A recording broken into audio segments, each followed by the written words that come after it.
Hey, what is going on, everyone? It's me, Mr. Mario, and welcome back to another episode of Mario's Minute. In case you all do not know, this is the second podcast I do here in two different forms. First of all, it is available in a video form on the Mr. Mario 2011 YouTube channel, where there's not all too much going on. There's just channel art on there and a cool looking visualizer. At least it's something that I think is cool looking. But it is available on most major podcasting platforms in an audio only version, so you can listen to this like an actual podcast. Simply look up Mario's Minute on your favorite podcasting app, host, or provider, and hopefully it should be on there. So, however you want to consume this, you're more than welcome to do it in that regard. Either way, this is my second podcast that I do. My main one, Mod Chat, all one word, is mostly about video game console modding, just not really news breaking, but things that I see that are new, interesting, that I will cover in there more in depth and give my opinions on. However, Mario's Minute is more just my podcast where I come on here once a month and I talk about whatever the hell I want to. Sometimes I have a guest on, sometimes I don't. I try to alternate from month to month. So last month I did not have a guest on the show, but I kind of just again use this to talk about whatever the hell I want to on here. There's not all too much editing that goes on. It's not all too structured, but it's something just chill and that I enjoy making on here. Either way, this is an episode and a month that we are going to be having a guest on. So, as I always say to my guest, who the hell are you? I am Jack. I guess I'm a bit of a Xbox collector, bit of a uh, over the top. Some may call me an Xbox shill. I'm also I'm also one of your very poor Discord admins. I've seen more grease than most people on the planet, and I wouldn't have it any other way. Well, Jack, thank you very much for coming on to the show here. Yeah, thank you for having me. Yeah, it's been a while too. I'm trying to think of like how long you and I have been talking for because we were talking before the Discord admin thing and all. Which yes, Jack is one of the admins on my Discord. Yes. I'm there. I go by Dr. Boomhauer, but I'm also go by Jack. Doesn't really matter. I don't mind. But geez, I do remember the first time I probably started talking because um, I'd obviously known of you because you can't watch stuff about video games on YouTube without somehow occasionally getting one of your videos on the recommended. And so, of course, in the past, I'd maybe seen a couple videos of yours, but it wasn't until, oh, geez, would it have been 2016 or so? I remember I specifically came in with the question into your Discord. I joined and I was asking, hey, can I RJ top a Jasper on the latest dashboard? Which is a ridiculous question because why would you do that? But I didn't know anything. Hmm. So given the time frame, asking about that is just weird. I didn't know anything, so I went in for support, and I think I immediately someone told me why I was asking the wrong question, so and pointed me in the right way. But yeah, ever since then, yeah, I guess I've just been around. Huh. So Perfect. Yeah, I know. I just remember one of the earlier instances was because you were like a Discord regular pretty early on. But I remember there would be times you'd kind of like drop in, drop out of there, and I just remember there was like once you got annoyed where it's like I had shared on there that I just took like a big dump or something, and like you came in right at that point, and you're just like, I've learned way too much about Mario's body being in here. oh gee, no, anytime I've said stuff like that, it's totally been a joke. Of course. Totally been a joke. Yeah, no. Yeah, yeah. No, I dropped out a few times in the early days because I was a really broke teenager and I was trying to buy an RGH from somebody and I was talking to this guy and I'll totally admit at one point I totally lost the money that I was gonna give him and I like dipped out and ghosted the server because I'm like, well, I just burned that bridge. I'm never coming back. And It's ironic yeah, how that worked. yeah. Now I'm stuck here. Yeah, Um, exactly. Well, also I'm thinking to the person that you bought the RGH from. I won't name them, but I know they've burned a whole lot more bridges than oh, probably like the half a bridge you thought you would have burned. oh yeah, yep. Yep, yep, yep. Yeah. Yeah. So all good. Well, I mean, it's been jeez, so 2016. All right. I Wow, think it's it's been 2016. no, that sounds about right because I know that was the year I established the Discord server and everything. It wasn't prior to that. And then you weren't like an initial person, but you were like very early on when it was like in its pretty much infant stages. Yeah. Yeah. Yeah. Pretty fairly early. Yeah. Yeah. Yeah. I guess that's kind of how we know each other on there. But I know you were saying Xbox collector and everything, what have you gone after then? Because I know there's been this is something I wasn't 100% sure on because I know there's been times where it's like you kind of got your collection up, got rid of it, and there's been a few times you've kind of been in and out of that as well too. Yeah, I had a collection at one point, and I sold a lot of that stuff off because I was in high school. I was broke, and I really needed money at the time to make some other things happen. Um, but I eventually kind of fell back in love with the 360 after like a few months. Obviously, it was total seller's remorse. So where I'm at now, I probably have three OG Xboxes in various places, which I think everyone does. But Yeah, yeah. uh, but now I have, I have a couple RGHs and everything, but collectively, I've sold some stuff, and you know, I guess I've just sold stuff. I don't know where I was going with that sentence, but what I have now, or I've had in the past, is I've had um, two's Xbox 360 Xenon um, demo kits, which were they're Ooh, the all sort right. of they're essentially they're kind of the cheapest way if you want to buy a 360 dev kit. Essentially, what they are is it's a dev kit board shoved inside a normal shell, and it just looks like a normal 360 on the front and the back. The only thing is there's a little sticker on the back that says demo kit. But realistically, what it is, it's a dev kit in a retail shell, so they can have that sitting on the floor at like game shows and not have development hardware sitting out. And of course, it'll still run all the development stuff. Hmm. Um, I'm thinking on those real quick with demo kits.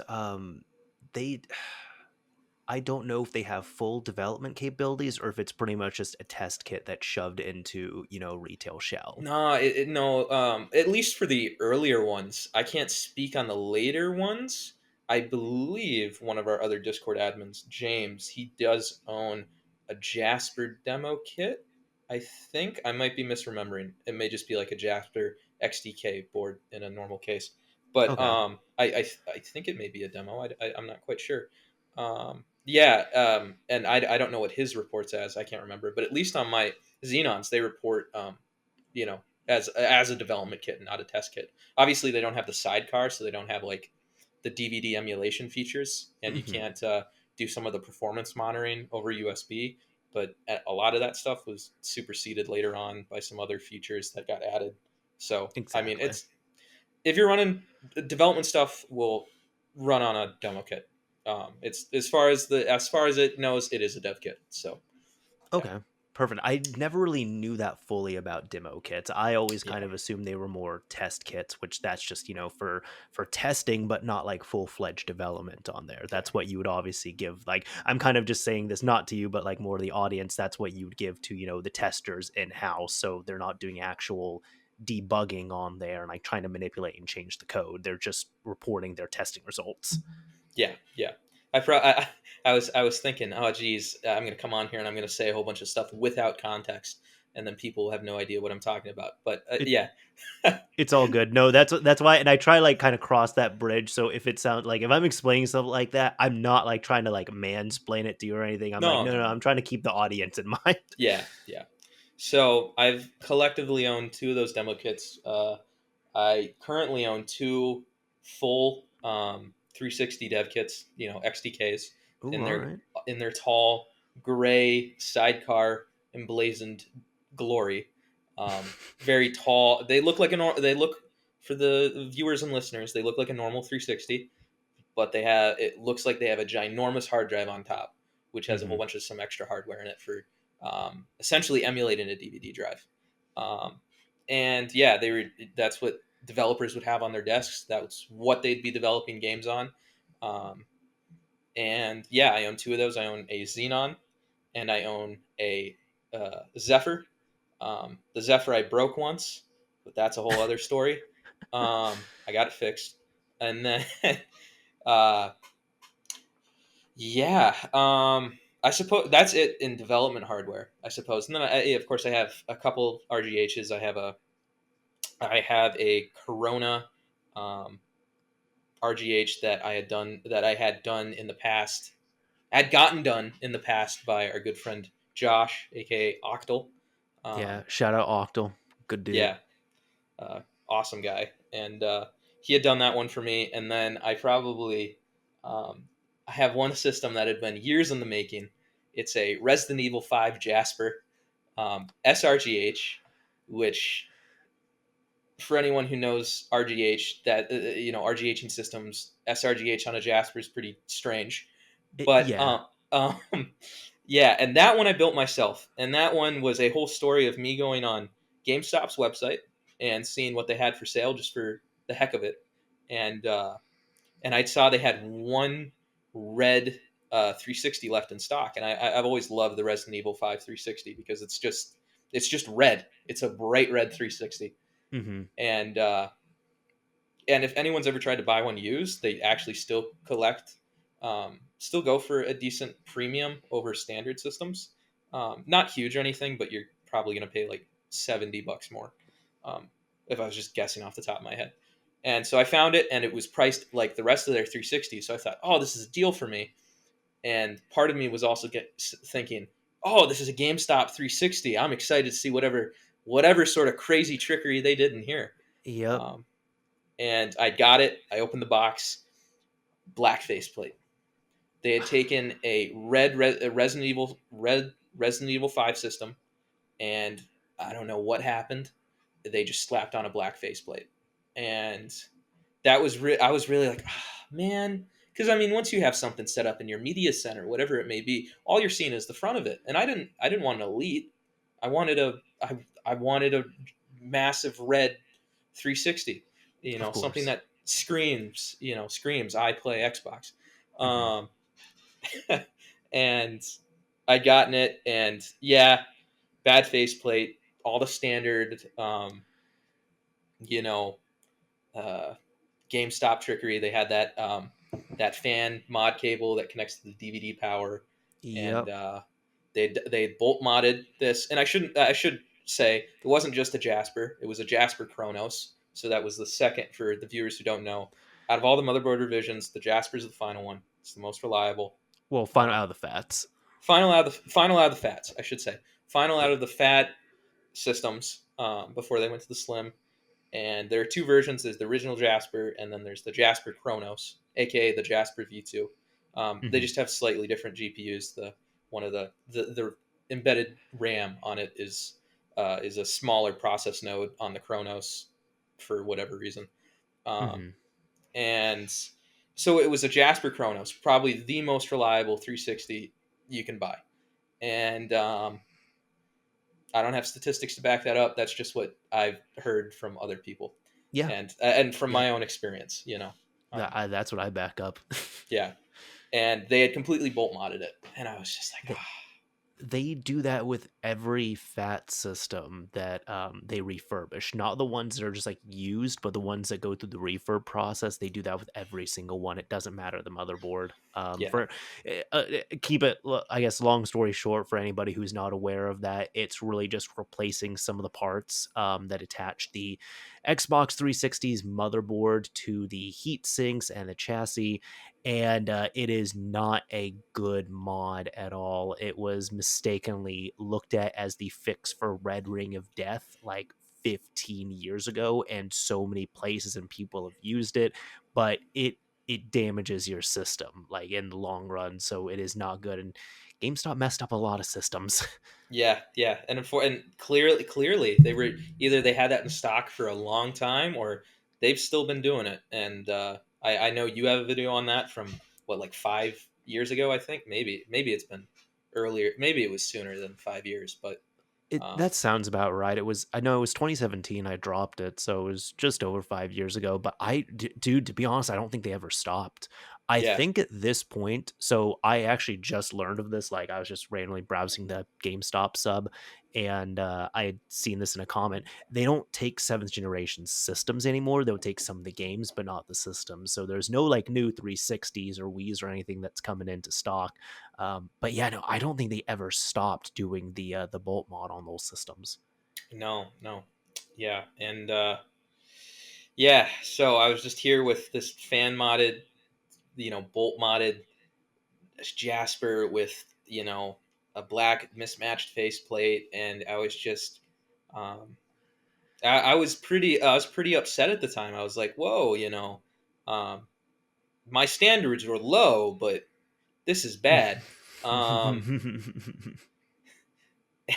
and I got it, and that eventually, I don't even know when I bought that thing. That essentially turned into, I think, possibly a 3 or 4 year long quest of me hunting down a red Resident Evil 5 faceplate for that system, as well as eventually I, you know, tossed that Jasper Chronos board aside, got another Jasper just for the board, and eventually I bought that Jasper to put in the shell, and I noticed it was an arcade system, and it still had the hard drive cover on top, because for the people that don't know, 360 arcade 360s, the ones that didn't ship without hard drive, fat ones, should note, in the cavern, I guess, where the hard drive sits on top of the 360, it's just kind of empty if you don't have a hard drive there. So there's a blanking plate that would sit there on top on the arcade models that didn't ship with hard drives.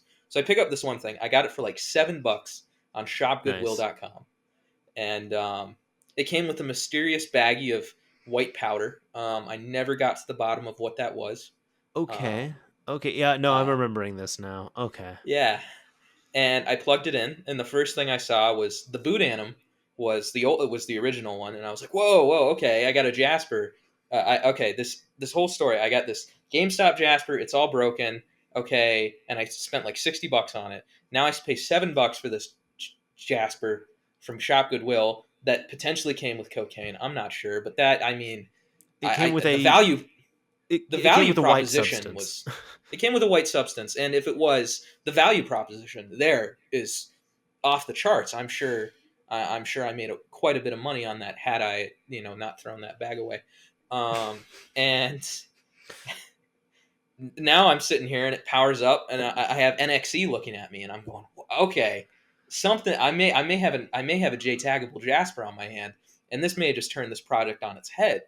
And of course, I do the slow walk down to settings and then console info, and it was one update past 7371, and it I was know like, that oh. feeling. I get it. And I probably should say, for the people that don't know, 7371 was the last update on the 360, last dashboard version that didn't patch the JTAG exploit. Hmm. You could still, that's the final dash. Yeah. And Yeah, and that's the I I would say it's still probably my favorite exploit. I don't know.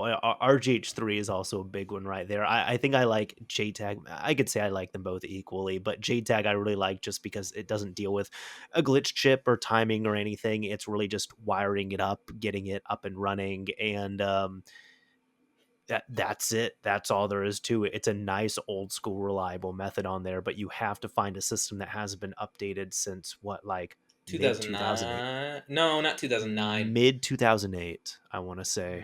Yeah. Oh Yeah, yeah, because which they did patch hardware too. I forgot about that. they Yeah. did. Yep. Yep. So you need to find a console that was like early enough hardware wise, but you also need it to be, the firmware is still like, I think 7371. I think that's like That's what, correct. Yeah. late 2010, because it would have come out with the Slims. I No. think, or Mm-mm. no, was that pre? I don't know. I can't remember, but um, Slims did launch with NXE, but it wasn't that low of a firmware. I know it wasn't. I know it wasn't that low. Yeah, okay. They must have launched NXT just before the Slims then. Hmm. Anyways, yeah. But I guess I was getting to is the fact that you need to find, you need to find a really old. You were saying you need to find a really old thing, and I was, yeah, Yeah. yeah. Yes. You just, Yeah. the time frame is a long time ago, and it's a pain. Um, Yes. and I was really bummed by that. So I thought, okay, I'll do an RGH1 on this system because it's low enough. So I got that already. Refused to boot on RGH1. I tried everything, tried every timing, and it got to the point where um, my soldering skills, beginning on this job, I mean, like I had rudimentary soldering skills, but they were still pretty bad. And probably in the course of just trying to build the system, my soldering skills are actually pretty decent now. Um, Congratulations. yeah. So Yeah, I went through you every, sometimes you just need a reason. You need motivation. yeah, yeah. Um, and yeah, I went through probably like every timing file. Or does RGH1 use timing? It I can't does. Yeah, remember. it's really just like one ECC file. From what I remember, I think it's just like I think there's a few timing files you can mess with at most, but it's mostly the wiring on there. Yeah, yeah. So I messed around with it as much as I could, and no go, no boot. Then decided to try 1.2, and I got RGH 1.2 to boot pretty reliably. It would insta boot until I put the motherboard back into the cage, I remember and this. no matter what I used, I adjusted wire routing a billion times. I tried every single timing file that I could. It would not boot in the cage. You put it in the metal cage, no boot. I resoldered everything a billion times, no boot. Just no, there was no. It'll boot. It would boot outside of the metal cage that the motherboard sits in, but it wouldn't. The moment you put it in there, nothing would happen. You Do you couldn't get it remember? to. Do you remember my recommendation for that? Jeez. If What you was your don't, recommendation? it's all good. I had said you should just like wall mount the system, like Oh the naked yes, motherboard at that yes, point. Cause and I know you were not wanting to do it, and I was only like half joking about it, but I was like, no, clearly when you put the system in the metal cage, it doesn't boot. So this sounds like a good contender for a wall mounted Xbox 360. yeah.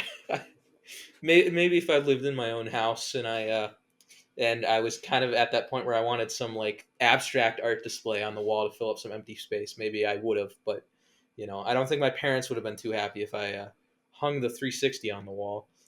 I Um, can understand that. Yeah. Yeah, you've yeah, seen what I mean though with like with people who do that with computers and stuff where they don't have a case for yeah, them. They just like yeah. wall mount the actual components. Oh yeah, yeah, Yeah.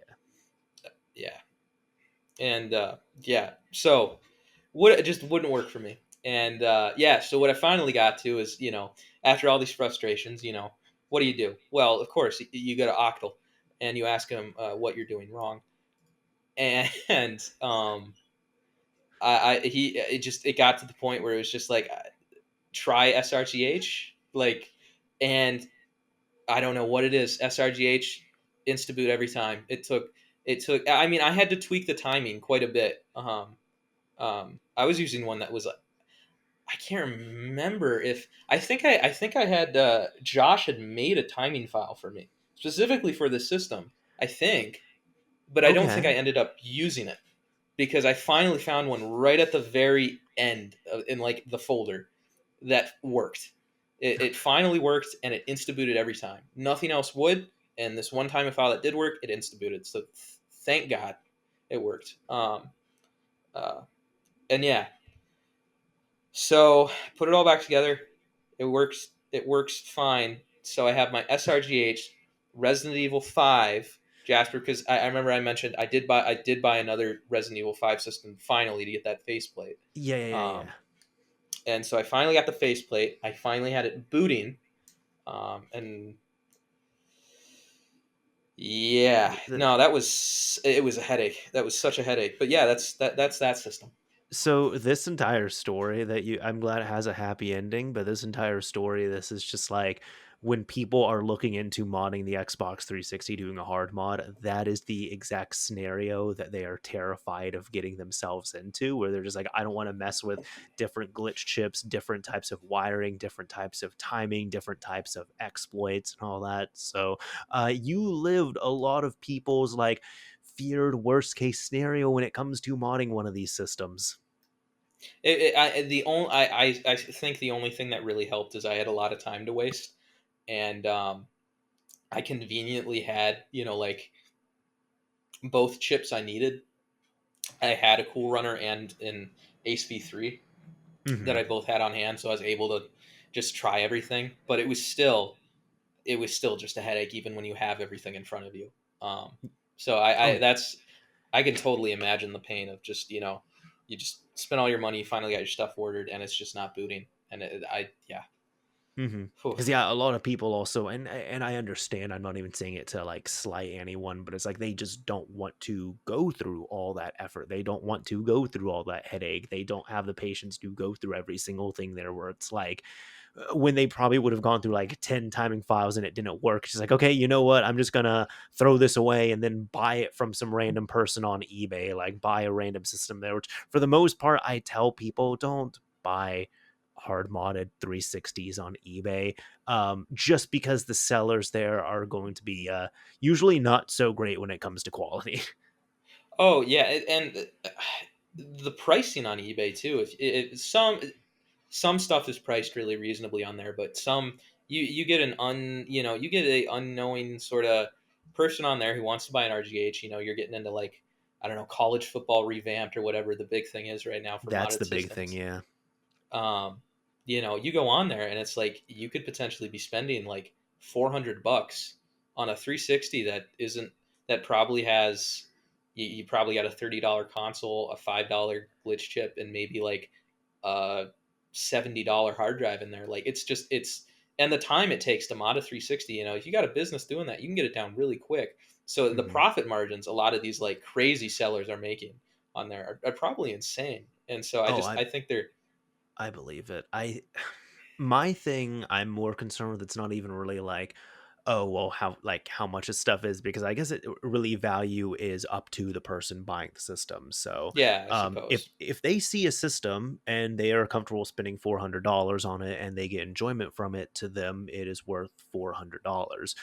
They could find a reliable seller, modern such, which like the three people I always recommend, in no particular order, are the mod shop, Octo's console shop, and then Tony from Garndale's garage. Well, Garndale garage, for anybody who's listening who might be interested in that. But um, no, the thing I see more of an issue of there is you're really just paying for quality that's probably not going to be very good. There's not going Yeah, to be as much of a yeah, guarantee on there, and it's yeah, really just that. That's why I say for the most part, like, and I'm not telling you, just to like anybody who is wanting to get a system like hard modded on eBay, whether it's really just with a 360 or you're wanting to buy one that's already been hard modded, just don't do it through eBay. Just look for a reputable seller who does have good feedback, who has their own site and service and everything. For the most part, those are going to be the good people.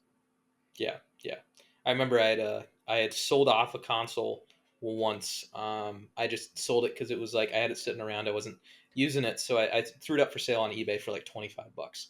And it was a Jasper. And this is back when 360. This was a few years ago when 360s were at the bottom of their price. Oh yeah. And they're going way back. They're not going super high up now, but like the days of $20, $15 to $20 Xboxes that somehow work on eBay, those days are gone.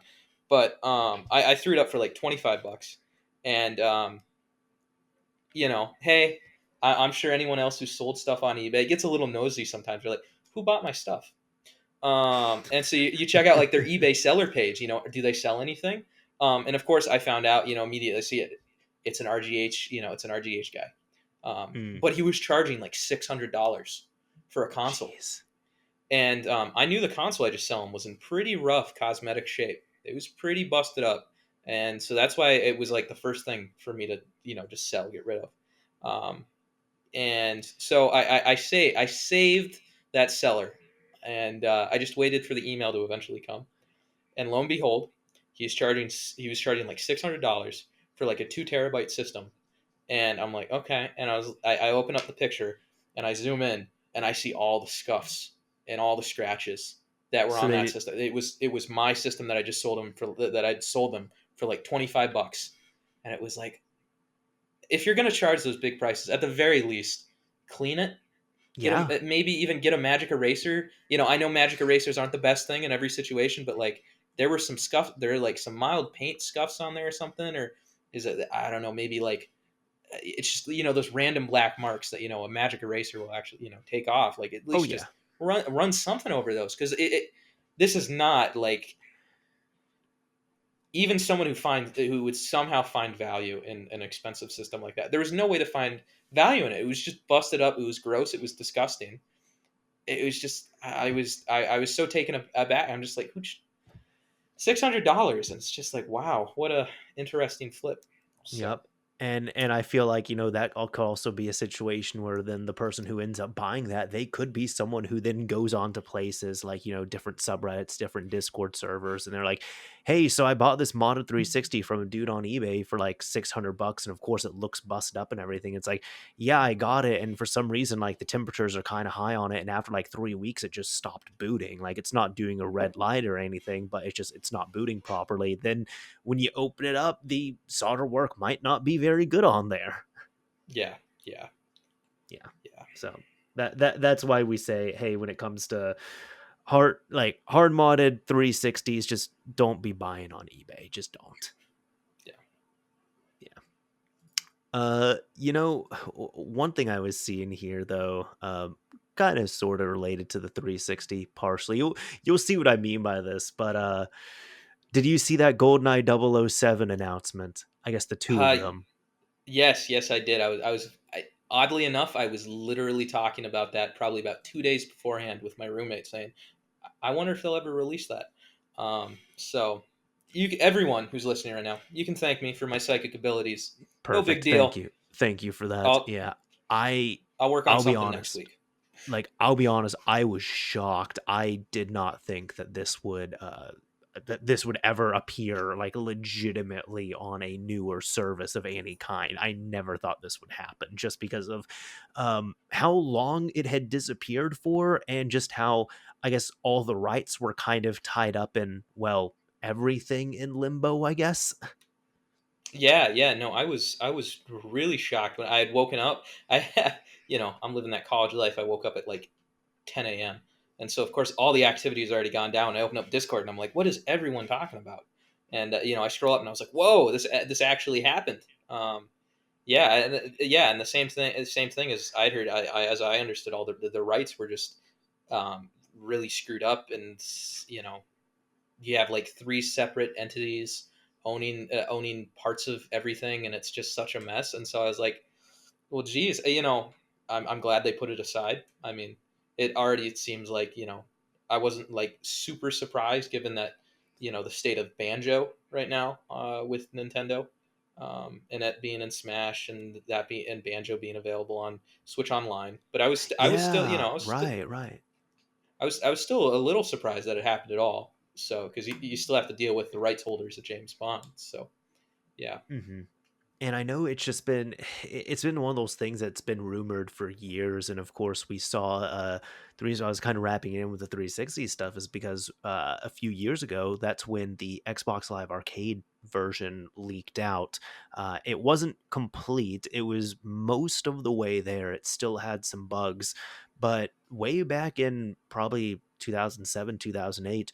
Rare had done a full Xbox 360 port of it, and it ran rock solid. It was beautiful, ran at 60 frames per second. It even had a toggle between old graphics and new graphics, and the new graphics were absolutely astounding compared to the old graphics on there. And it just never came out. There was a bunch of rumors as to why it was never released.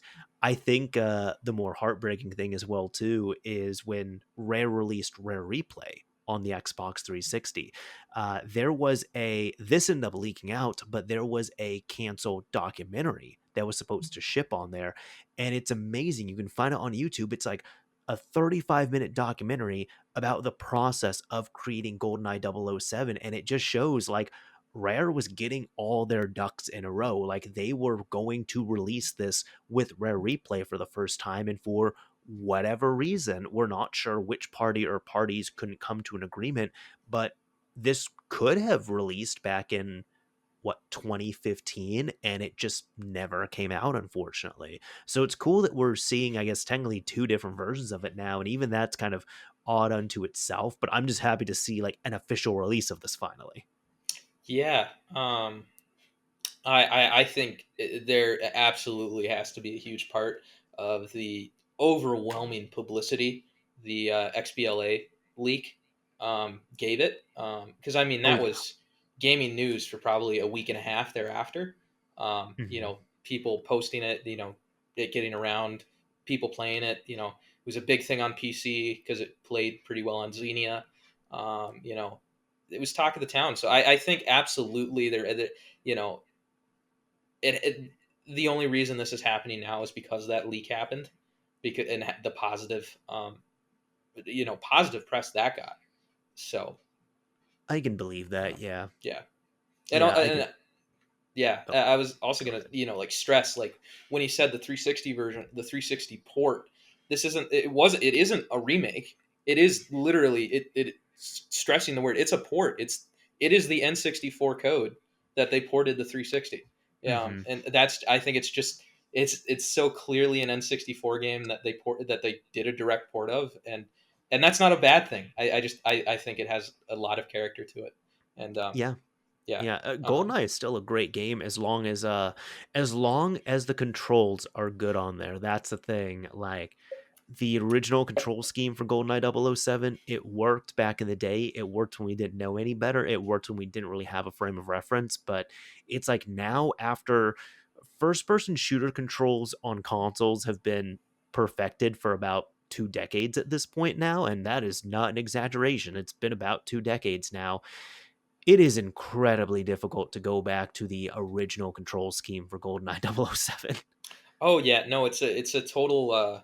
You know, I have an N64 now, but I mean, as someone who I'm only in my early 20s, so I have no real nostalgia past, say, the PlayStation 2, and so for me, I can't even go back and play the game like a lot of older people do, and they can get past the controls because they love it. But it's just the moment you sit down and playing that on an N64 controller, that it's way too awkward. And I know you can do the dual control thing where you use two controllers and use both analog sticks, because there's a setting for twin stick in There GoldenEye, is. but I've I never don't done it. I don't think that really fixes the issue with that game's controls on N64. And yeah, the 360 version has very, very good controls. They brought it over to 360 really well. It's incredibly well playable on a 360 controller. Yeah, yeah. So That no joke. That version when it leaked out, it ruined my sleep schedule. It just kind of I played a ton of it, and it very much tapped into a very happy memory of me playing it like way back in the day. Even then with me, I was playing it this millennium, so it was like out of its heyday and everything, mind you. But I wasn't in the '90s playing it with people because I just didn't have a system at that time. But either way, it was really nice to play that. The odd thing is though, not to discount the new releases fully, but the Xbox Live Arcade version is still worth checking out if you do see it. Just because, like I was talking about with the toggle for two graphics modes, you could play it with the original N64 graphics or with some nice updated graphics.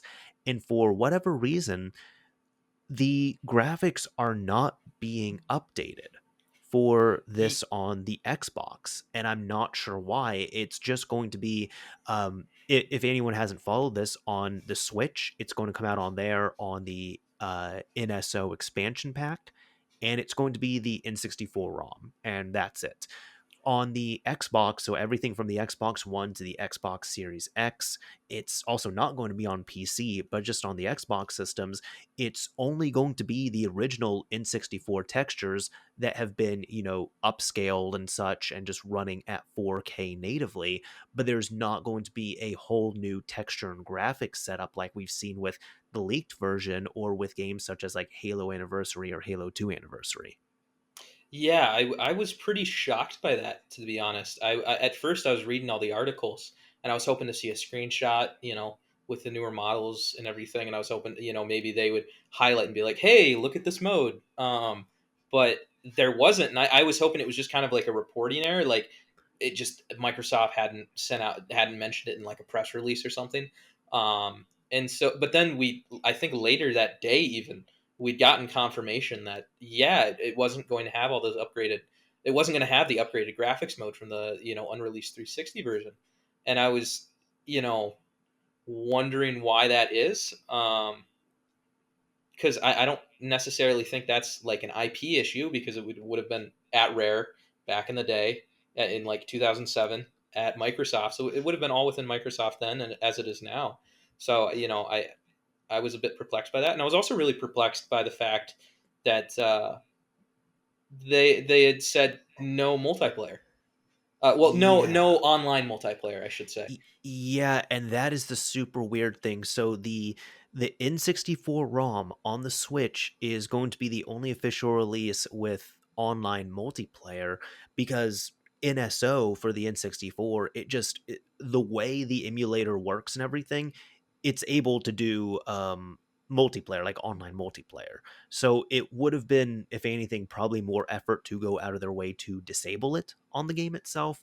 However, on the Xbox version, which even the shocking thing is, like, Xbox is known for Xbox Live. Xbox Live is known for, I would still say it is the best console online gaming platform. So you would think, okay, perfect. It's going to get the 4K remaster on there. Um, it's going to be on Xbox Live. It's going to be through Game Pass. But no, it's going to have, they were carefully wording it. It's going to have local split screen multiplayer, but it's not going to have online multiplayer. And I would also highly doubt at that point it will probably not have LAN either. Yeah, I just it does seem, I'm glad it has, local split screen, because I'd rather have that than nothing. But Sure. it's just like it seriously feels like a real fumble. Um, Hmm. Also, given that, I haven't heard anything else. Like, I don't believe it's just upscaled emulation. As far as I know, it's a Hmm. native version, presumably based on this. I would have to presume, based on the work they did on 360. I'm sure that they have that in a Microsoft vault somewhere and just ported it over to Xbox One. And that did, it should note, that port was planned to have Xbox Live support. It's in the Yeah, menus and everything, and I yeah. yeah, I was gonna say, and good catch on that too, because you said planned. I did see. I think it was one of the developers from back in the day. They said this on Twitter at one point, but they said actually, Xbox Live support was never working on the game, and it's like, okay, I can understand that you all probably didn't get it implemented and coded, but if you boot it up and you look at the menus, clearly it was planned. Like, this was supposed to have Xbox Live support on there. It does have split screen, of course. It also does have LAN play on there. So that's how people have been able to play it online here recently. They just use tunneling services and such. But it's so odd to see that in many regards, the Xbox Live Arcade version that never released is going to be more feature rich than the official version that we're going to be getting. Yeah, it just it seems like a serious fumble. It does. I mean, I'm happy. I'm more than happy that it exists at all. I'm Hmm. more than happy they're releasing it. I will certainly play it. Oh, The yeah. XBLA leak actually got me. I got fairly deep into GoldenEye before I got sidetracked on some other game. But once this releases, I have Game Pass. I'm probably gonna get it the day it comes out, and I'll probably play through it all. But it seems like a serious fumble to just release this, um,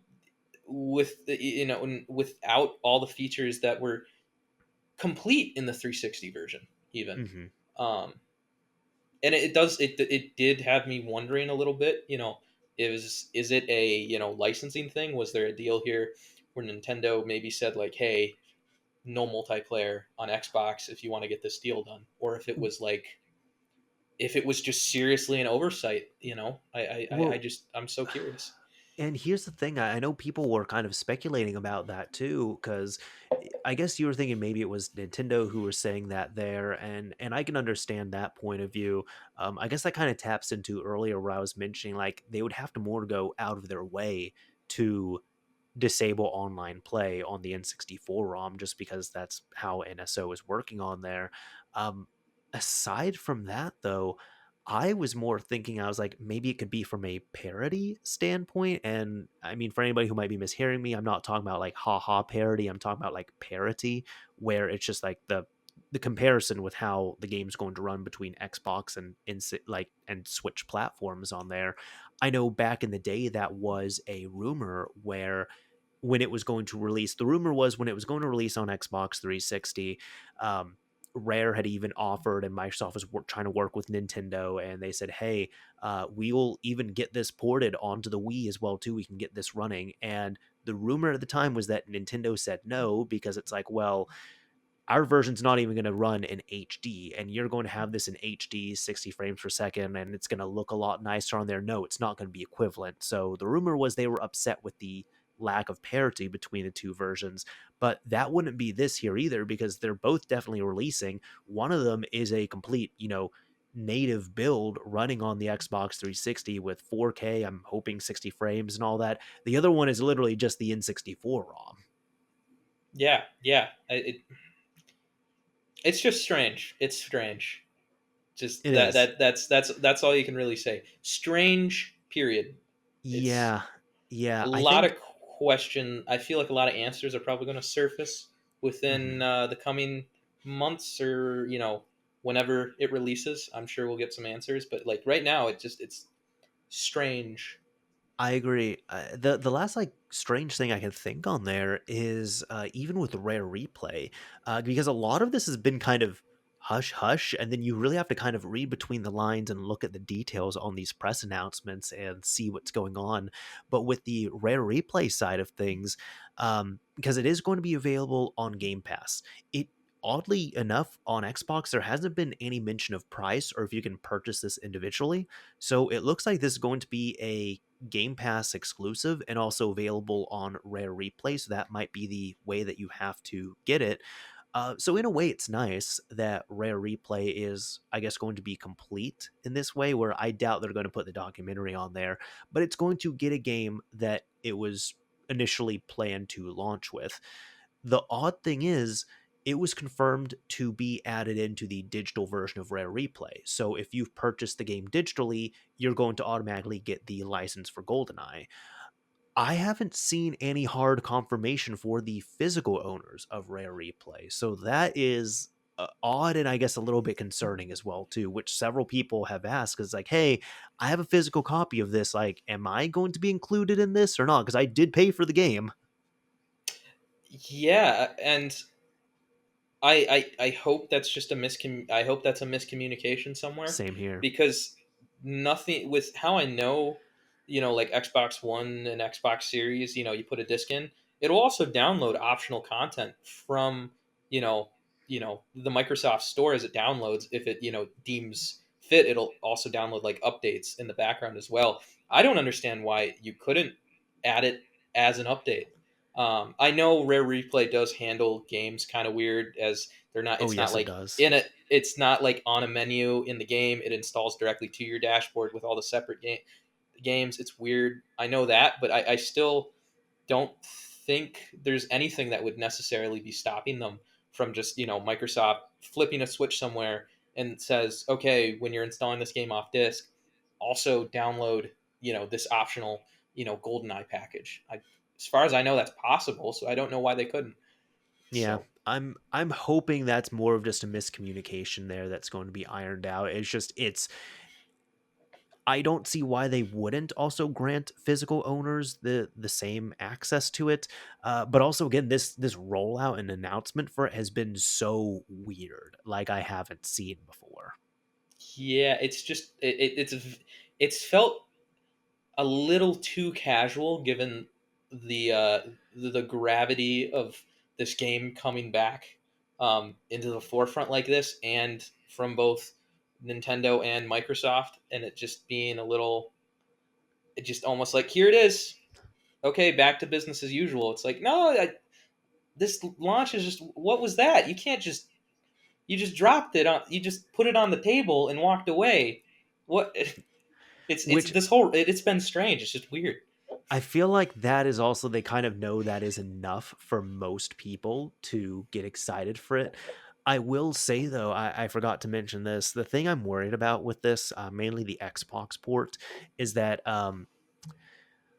I feel like with that lack of online multiplayer, it's going to kill the game really quickly. A Oh lot of yeah. people like me people like me love the campaign and will play through the campaign. I actually, even admitting this on here, I actually never played the multiplayer on GoldenEye, just because I didn't have anyone locally who was playing it. And then by the time I did get it in 64 and GoldenEye, nobody was really interested at that point.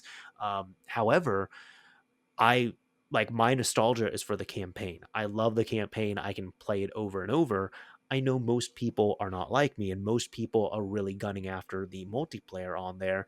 So you kind of have two things that are going to work against it in a way that will, I feel like, unfortunately, make a lot of people drop it.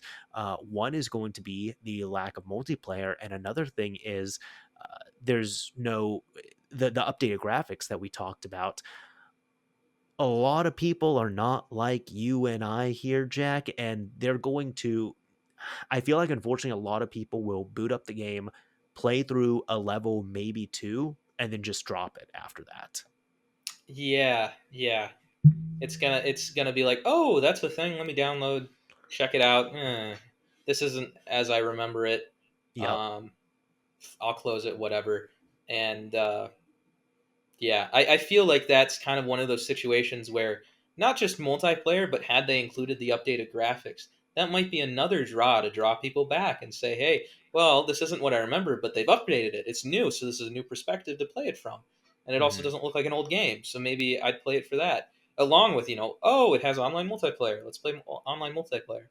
Yeah. It really feels like they shot this product in the foot a little bit. But of course, at the same time, it's super early, and maybe possibly there's a minute chance they reverse course on some of this, and maybe they do add it back. I don't know, but If they make liars out of us, I'll be so happy. oh, I'll just say this: like, I would love to be proven wrong with all of this. I'd love to be wrong too. Because it just seems silly currently. So I agree. Oh my god! All right, I'm back. don't worry, I used the time productively. I did the Raid Shadow Legends ad read. You're all good to go, man. No. Perfect, perfect. I appreciate that. uh, Well, with that all being said here, I am. We just had to take a quick bio break. More, I had to because I am a very well hydrated person, and I guess I didn't realize how well hydrated of a person I am until like 20 minutes ago. yeah. Um, I don't know how to respond to that. It's all good. That- Just drink water, not just to you, but to everyone. Just drink your water. Drink tea, whatever it might be. I ran out of my glass of water about 10 minutes ago, Oh but man, do you need to re up or are you good? no, no, I'm good. I'm good. I'm All right. hydrated. All right, perfect, cool. Well, let's hydrate into something else which I wanted to talk about, which is this Grand Theft Auto 6 leak. Man, this is unreal. Yeah, that's ooh, it's been a long time coming. I still, I played GTA 5 a few years later than most. And even then I still feel like I've been waiting a century for anything about this game. Well, And we went an entire console generation without a new Grand Theft Auto game. yeah, yeah.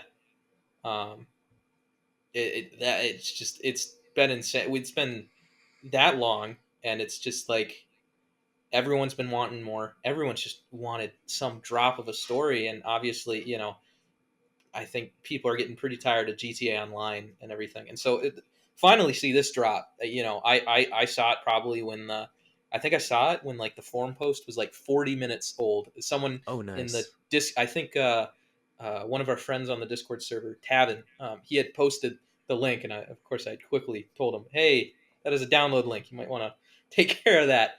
But I did quickly take a peek at that forum post, and I was like, whoa, whoa, whoa. I'm not touching that download link because there's got to be some catch to that. That no, but then I kind of closed it, and then it like started coming out. I checked Twitter, and I'm like, wait, no, this is legit. This is real. I can't believe something like this is a huge leak. This is one of those historic leaks. This is It a is. Half-Life 2 sort of situation. It is, yeah, and I would even dare I dare I would say, I don't know. I almost say I want to say that this is bigger than Half-Life 2, but I also know logically it isn't. For anyone who doesn't know, Half-Life 2 maybe about a year and a half before the game officially released, source code was stolen for it, but it was also leaked online, and within like 2 or 3 days people were compiling the source code and had a very early version of Half-Life 2 up and running. At this moment in time, there has not been any source code that has been leaked, but what has been leaked of Grand Theft Auto 6 is, um, as Jack was saying on GTA forums, there was a hacker who posted up on there and they said, hey, I have Grand Theft Auto 5, Grand Theft Auto 6 source code. Um, I know he said he had some other stuff as well too, and he said as proof, here is a download link. The download link didn't contain any documents or any source code, but it contained 90 videos of just various happenings in Grand Theft Auto 6. The footage that we've seen, apparently, it was all pulled from a Slack channel internal to Rockstar. And it's all footage from about 2019 or 2020, something like that. And it's very much development type stuff. So there's you see a lot of internal tools on screen. You see a lot of just development stuff happening. You see a lot of mouse cursors because there's people who are like, pointing to things on screen. I'm sure it was a lot of recordings of like, hey, I'm running into this weird issue. Have you seen this right here? And they just do a screen recording of what they're doing. But you do have stuff like a more fleshed out, how do I say, like a more fleshed out like mission or objective, and then you have other things that are kind of just your character walking around with a skirt, or your character just floating around in water, or a NPC conversation happening. So it's very much just like raw, uncut, early in development stuff.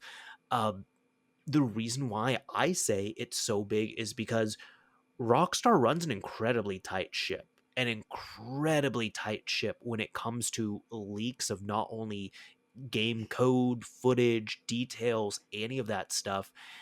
I'm honestly shocked that we've seen this in our lifetime, and I do not mean that as an exaggeration. I've told people that. I've said like I never thought I'd see this in my lifetime, and I'll be utterly shocked if we ever see it again. I think this is probably one of those things. It's like you kind of have to live it, because I doubt we're ever going to see a leak like this from Rockstar again. The only other thing that was leaked on there has been there was snippets from source code. The forum post is down now. I'm sure it's archived in places, but the big forum thread, this hacker, they were also showing screenshots of snippets of the source code, and there was some people who were also asking, hey, where is this? Hey, can you look up this? What about this? And he put up like 4 or 5 screenshots just showing snippets of this, but it was at least to prove that, yeah, he did infiltrate Rockstar Games, which even Rockstar has proven as well too. They've admitted to it, and he did have source code for the games. Yeah, it's insane just the fact that they had all of this. Also, I mean, there was also the part where that person was offering, he was auctioning off There source we code go. Yeah, if anyone was willing to pay him enough, and it's just like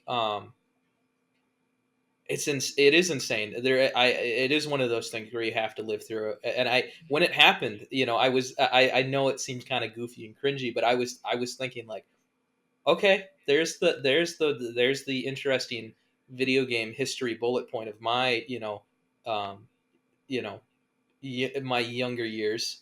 So yeah. now I'll have my story to be like, you remember back in the day when GTA 6 got leaked, but um, but yeah, no, it's just insane, and the fact that they got all this information, um, and and it all got out, and it's just surprising. I don't even know what else to kind of It's a bit say. hard to It's put just like, words to it, just because it's like this is it's a little hard to describe it to people who, I'm sure everybody who's listening is into video games, into Rockstar, into all of this, or at least cognizant of it. But it's like Grand Theft Auto is a household name. Everybody knows what Grand Theft Auto is, like good or bad. So this is big enough where it's very much a thing where I'm sure, like, maybe you listening, your older parents, if they're still around and talking, they might just hit you up like, "Hey, I heard like the Grand Theft Auto got hacked. What's going on?" Like it's that big where it's just everyone's going to know about this. Everyone has heard of it. Yeah, yeah.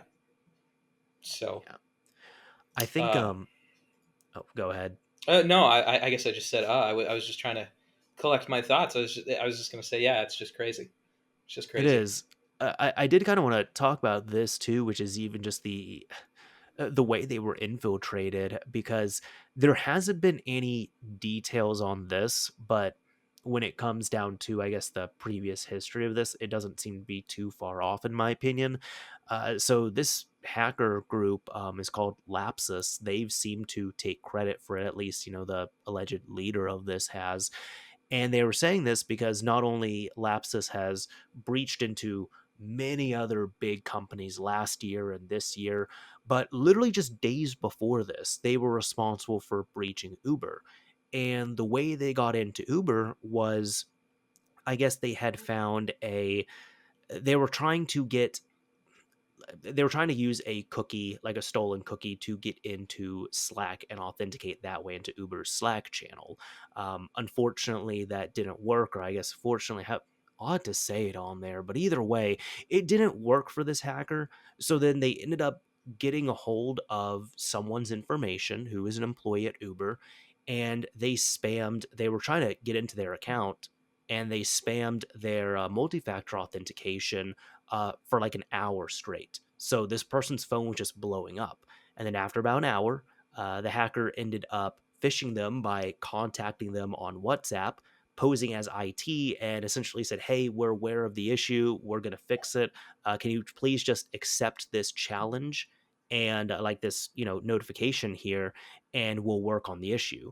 So I'm sure the guy or girl who was being fished here, they were probably tired, because I think this was happening at 2 or 3 a.m. or something, but they were tired, not in the right headspace, annoyed, weren't thinking 100% clearly there, just said, okay, fine, whatever. They accepted. At that point, this person got in, the hacker here, and they were then able to pretty much look at everything across Uber's network. It seems like Uber did release a really good statement about, they went into some more detail, and they were saying like, yeah, they were able to see all this, but they didn't steal any information in this regard. They weren't able to access other certain things, so this all was okay in terms of like user data and passwords and such there. Uh, but it's what I mean by that is that's typically what Lapsus does. They are mostly known for their social engineering and their access on there. So it's not too far fetched to believe that something similar was done to get into Rockstar games. Yeah, yeah. I had heard briefly about the Uber situation, because it was in relation to the GTA 5 thing. So I hadn't known that that's how they'd gotten them, but that Oh, seems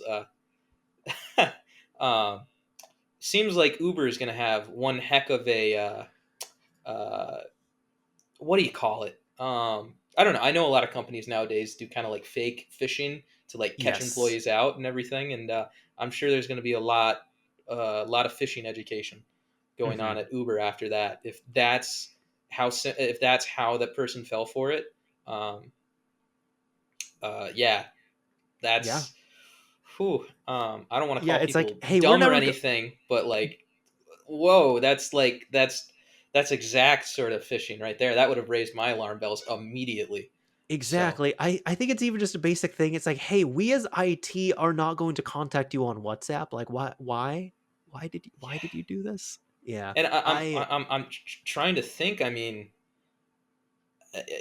do we know like where this employee was when they got hacked? Because at least if I got like contacted on WhatsApp, at least here in the U.S., I mean, like WhatsApp ain't big, and I know Uber's an American That's a company, good so point. I'm like WhatsApp. No one here really uses WhatsApp. That would be That's a immediately fishy to me. That's a really good point. Yeah, and then I mean, and that's another thing. The person who is allegedly doing this, they that it's pointing to they seem to be someone who's in the UK, so that's probably why they contacted over WhatsApp. But yeah, over in the US, like WhatsApp is not the standard go-to. It's a lot more popular overseas. So that's even a good point as well. Like where this employee could have been. Here I was just thinking that it probably was an American employee, but if they were, a an employee that was maybe traveling elsewhere, or maybe they were based out of another office, or they were just working remotely in another country, it wouldn't be too far-fetched to believe that. Although I also feel like Uber is the type of company where their IT team will not reach out to you on WhatsApp. Yeah, yeah. No, even if WhatsApp was normal, um, like here, and that's even if we presume that it was an American employee and they just happened to be using WhatsApp for whatever reason. But like, what sort of company would use WhatsApp for IT? That's Yeah, man. Just hit me up on Snapchat next time you're having a computer problem. Exactly. Um, It's encrypted, it's safe. The messages disappear, so you can give your password and it's fine. It'll be forgotten. IT is using iMessage and they're wondering if you want to play golf. It's like,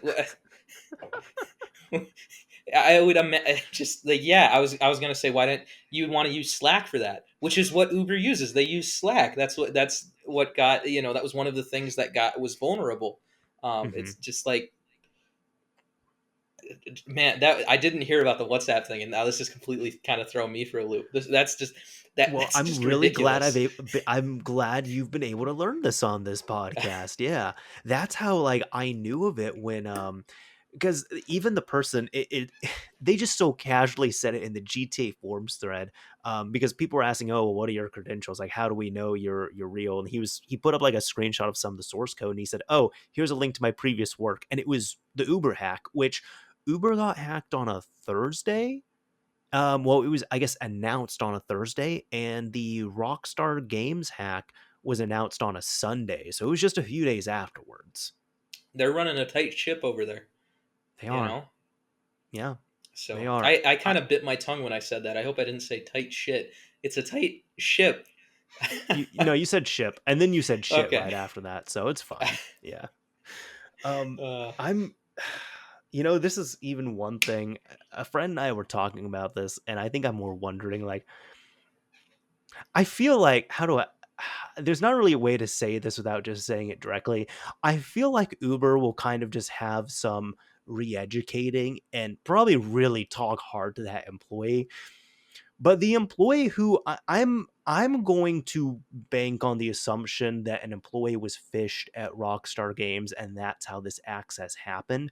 But because there was a lot more that came out and released, like I unfortunately for that employee, I wouldn't be too surprised if like Rockstar and Take Two was just like, hey, turn in your work laptop, your phone, and you're done. Like oh, this is all your fault. Like you are the reason why this hacker got in here. You're done. I could totally see that being the case. I mean, I feel sorry for the employee who was taken advantage of for this. If that's the case, and there wasn't something weird happening. Hmm. But yeah, that's the type of situation where they would just burn bridges and be like, "Nope, you've proven yourself to be a security risk. You can't work here anymore." It's just Yep. too much of a risk for us. Is So, especially because actual stuff came out from that, like the Uber hack. It was essentially a hack that was like, hey, I hacked into Uber. Hey, I have access to their stuff. But that's about it. But this is quite different when it comes to Rockstar Games and Take Two. It's like this person, not only they downloaded and released tons of videos of the game before it was seen, but they also took source code for Grand Theft Auto 5, Grand Theft Auto 6, presumably more. I think the other thing they mentioned, they said they have a test build of Grand Theft Auto 6 as well too. So this one was actually taking stuff, and we never mentioned this either. They're also trying to extort Rockstar Games as well too. So not a good idea on that front. But yeah, there's stuff that has actively left the company.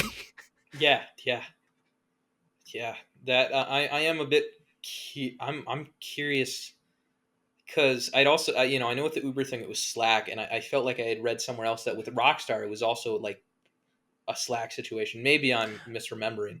I think you probably read about Slack from Rockstar because that's where all the videos came from. They were just Yeah, downloaded through a Slack channel. yeah. So and then it's the source code and like the test builds of GTA 6. That's obviously not files you'd have sitting in a Slack chat. Oh no. So I'm kind of curious. Now that begs the question: how'd they get from there, from a Slack channel to there? Was it that they already had access beforehand to Rockstar's network? Did they have access to the Slack channel and people were practicing bad security and were sharing passwords, and therefore they you kind of you know saw that and used that as their way in? I am curious how this person got in to steal all of that. Yeah, It's insane.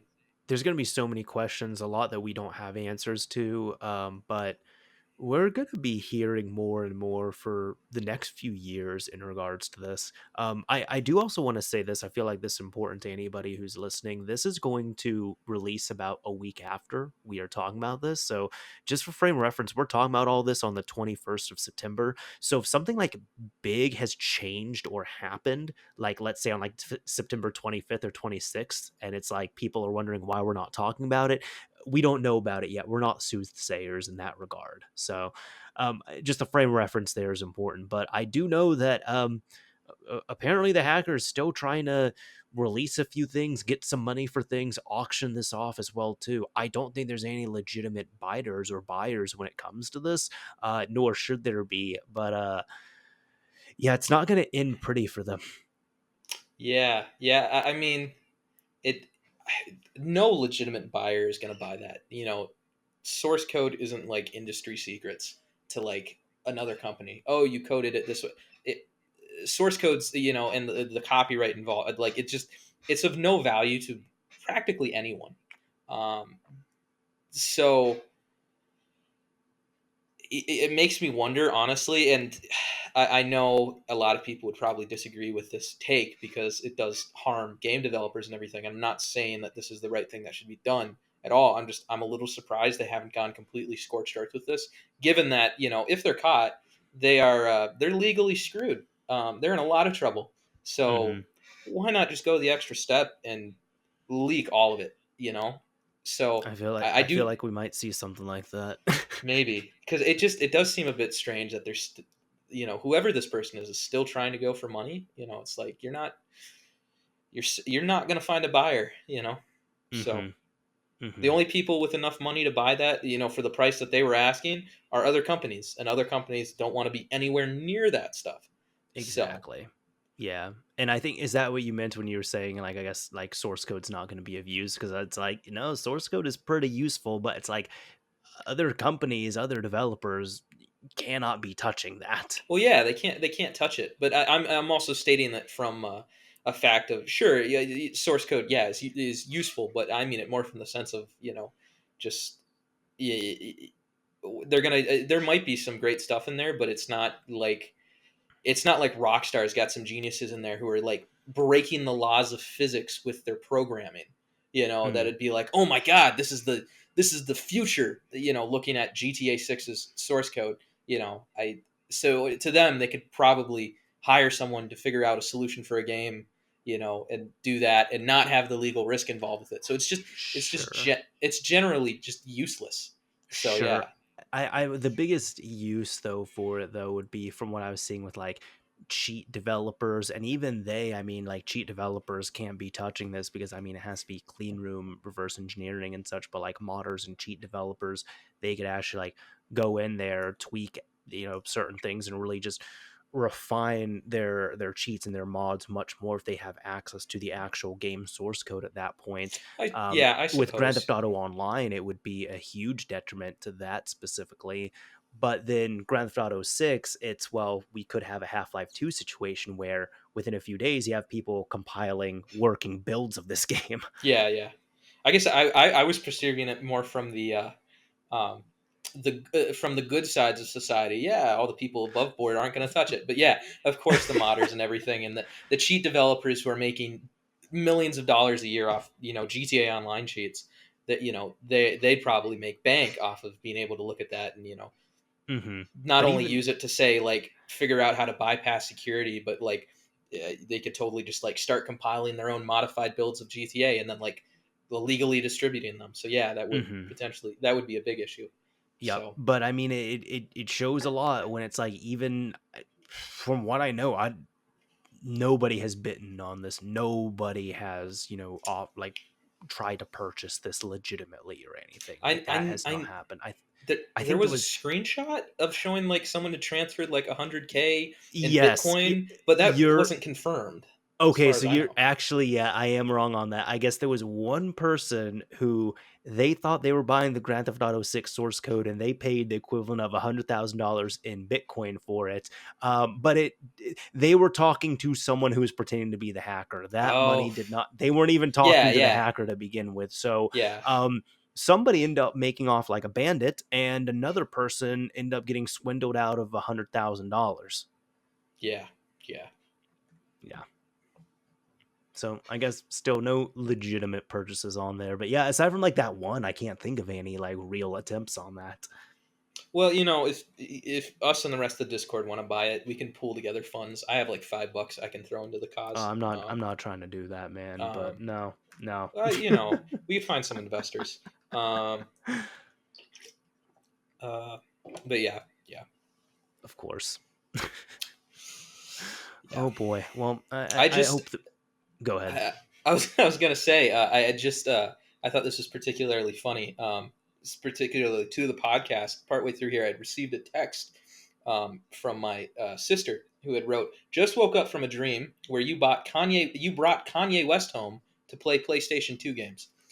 So Honestly, that sounds amazing. I think maybe the only reason why that wouldn't be realistic is because it wouldn't be like TurboGrafx 16 or something.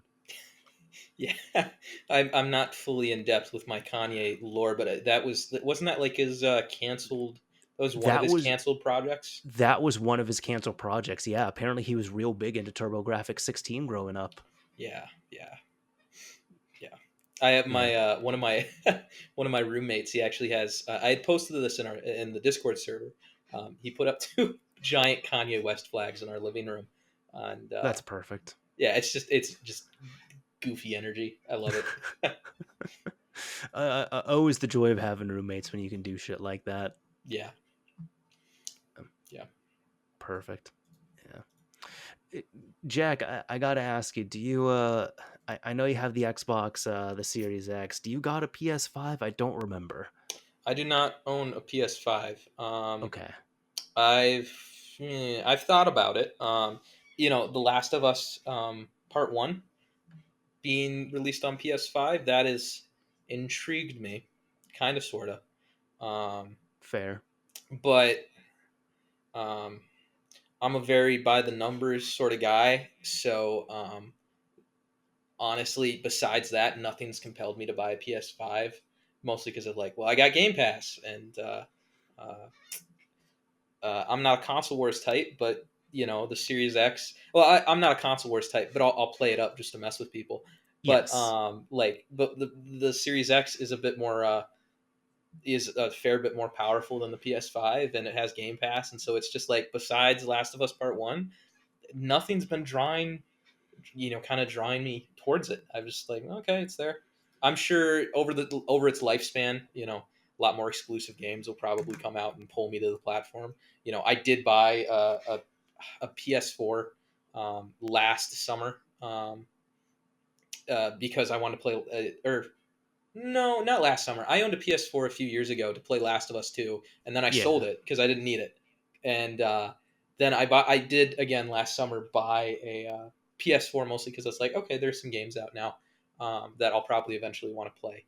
And yeah, but I haven't really played much on it because it's on 9.00 and I'm not gonna um, update it and all that Good. sort of stuff. So yeah, so yeah, nothing yet has really drawn me to the PS5 except for The Last of Us Part One. Okay. So I will say just kind of a story to everyone listening. There was at one point because when you were playing up your fanboyism and everything, you were excited when I got a Series X, and I remember there was like one night we were in a call and you kept asking, you were like trying to like silence me over like because others were asking like, hey, what do you think of this compared to the PS5? And you're just like, no, no, no, no, no. Mario doesn't need to say anything because the Series X is so great. It's so great. You kept playing that up. And then yeah. I think at one point, like, because you would ask me a few times what I thought of it, you were just, you went silent. I could just see the look on your face, but you were distraught when I told you that I had had it for weeks and I hadn't even opened it. Yeah, I was a little thrown back. I'm not, I wasn't seriously playing sides too hard, but I was still like, seriously? You haven't used it? I didn't I even mean, take the seal off at that point. at the very least, I would have opened up the box to check it out. So I was like, well, geez, you got to open that up. You got to start, hooking it up and everything. Because at that point already, I was having a blast with my Series X. So I was like, Hmm. what in the Yeah. world, man? And I've shared this a little bit here on I guess a previous episode of the podcast. At the time, thankfully things are a lot better now. But earlier this year, there was a lot of stuff personally going on, and I was in not the best place. I was pretty depressed, honestly. So for like, it was the type of thing I bought the Series X when it was when I saw it was available and when I could as soon as it got easy to purchase them. That's when I was able to finally purchase one.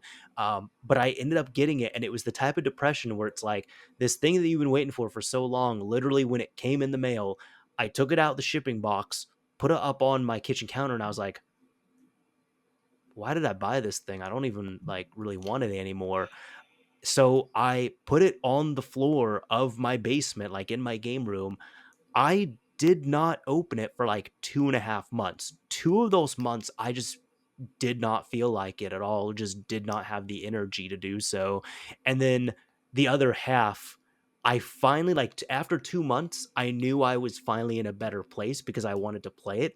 And then I was really busy. So for about 2 weeks, I wanted to mess around with the Series X, but I didn't have time. And then once it was done, I literally just opened it up and I use it as a Xbox and Xbox 360 in all honesty. See, now when we have the backstory, I sound like a massive jackass. Um, why won't the It's depressed man play the Xbox? Play it to for be my fair, enjoyment. I also didn't share that either, so that's also understandable. But yeah, Yeah, no, that's why it's like now, no, I'm playing. I actually haven't played it in a hot minute. I have Metal Hellslinger downloaded on there. I need to actually play it, but maybe this weekend I'll try it out. yeah, yeah. No, I've yeah, for me, it's been really been something I've been enjoying quite a bit, and just it honestly got me off PC, and that's I was talking about this Interesting. last night in the Discord chat. It's hard for me to fall back in love on PC when I've been playing so much on Series X, and right now, just with how these next gen consoles, how they've developers and Sony and Microsoft have kind of been treating them. They've been a little more open with the platforms a little bit, allowing people to tweak settings and play the games how they want to play them, Oh and yeah, it's it's a bit more open now. So there's just a lot of reasons where it's like, well, geez, I don't really have a reason to come back to PC at the moment. I've just been having such a great experience. that's fair. So That's interesting to hear. I did want to ask this originally, because it's been cool hearing your opinions and everything, experiences with the Series X. But since you do have a PS5 and since you are a by the numbers type person, how have you felt about PlayStation's increase in the price of the PS5 across pretty much all territories except North America? Oh, wait, actually, United States specifically, they increased it in Canada. I'm looking, so that's not fully true. So it's just United States is like the only big country they didn't increase the price of it over. yeah, I should say I don't have one yet. But yeah, I saw that come up, and that also is another kind of historic thing, I've because we've never seen a price increase never, on a console before. I can't like, and I'm not talking about like we're not talking about like scalpers either who buy a system for 500 and sell it for 900. No, no, no. We're talking like the actual manufacturer suggested retail price increased on the regular version of the console, not a special edition, not a limited edition, like the regular version of the console, brand new, the MSRP increased. I've never heard of this or seen it in gaming ever. Yeah, because I mean, it's 2022. We're almost coming up on the 2 year anniversary of these systems, which is a whole nother thing to be talked about. You know, Yep. considering how it really doesn't feel like it's uh, like we've even left last gen yet. But we're 2 years now. At this point, I would hopefully maybe see some sales and some this is where you'd see some sales on some like stores or platforms that maybe have some extra stock, or maybe we'd see a manufacturer actually discount it entirely, lower the price a little bit. But no, they just 50, it's 50 euro, I think 50 euros more in Europe. And admittedly, I do feel a bit bad for a lot of people outside of the US, because it's another one of those times where um, you know it's a US dollar exchange rates kind of screw people over a little bit. And I kind of felt bad that you know everyone else gets this price increase and we don't. Mhm. That's really telling as well too, yeah. Yeah, so I and I don't think it has anything to do with like considering that Sony Computer Entertainment's now it's no longer a Japanese company. Now it's an American company. I don't even think it even really has to do with that. I think it's just purely because it's The dollar has pe- some good power. the dollar has power. Yeah, exactly. Yep. So and it's just Yep. like, oh yikes. And especially also hearing how not even just the consoles, how I believe once again, I don't own a PS5, but I've heard the game prices.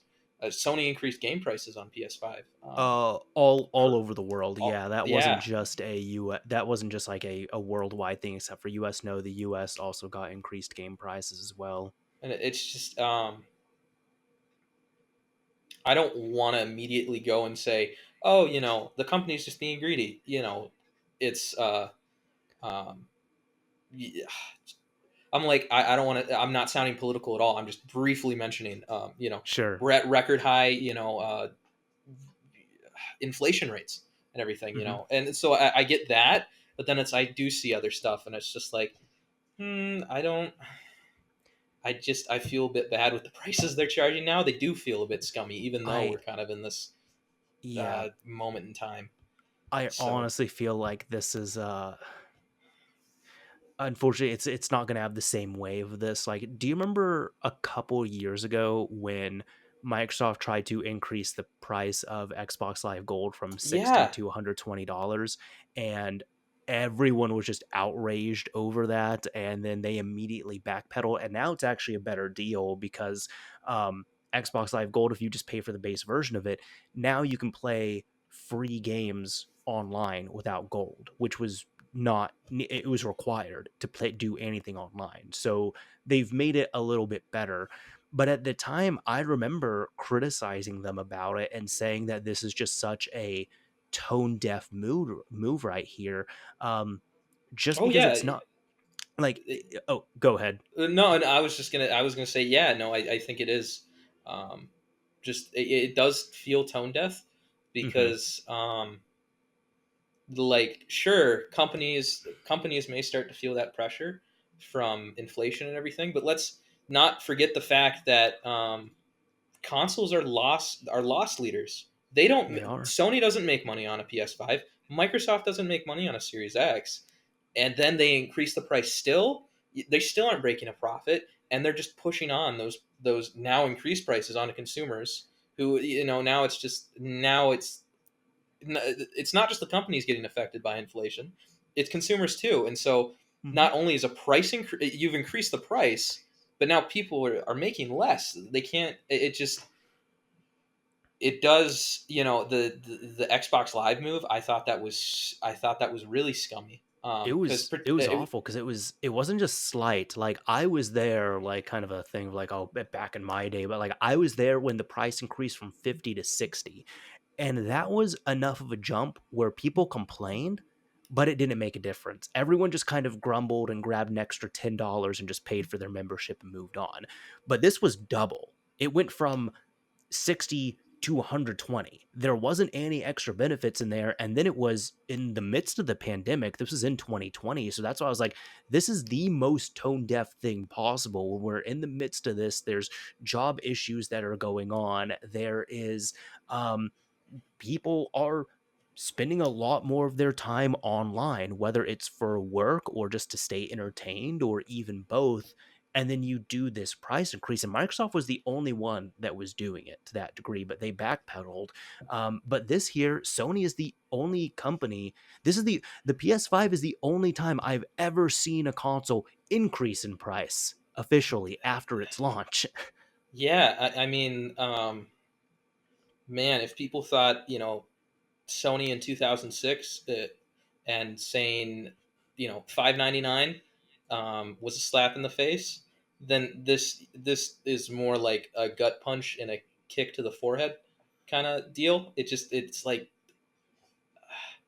it just does. I like I sort of I very sort of get why they're doing this, but then when you start to look into it, it just kind of starts falling apart, and it's just like why it's just all yeah, it's a historic thing. There's never been a price increase on a console like this. Hmm. It's just it's just weird. It's weird. I think the thing is with this is that I feel like there hasn't been as much energy against this push. Granted, also do keep in mind I'm in the territory that has not been affected by this, so that could also just be, my look on social media and such on here. But it seems like a thing where people kind of complain about it, moved on because it's not. I don't agree with this price increase at all. I've been with Jack. Like this should still be sold at a loss. It is very tone deaf here to really increase the price at this point.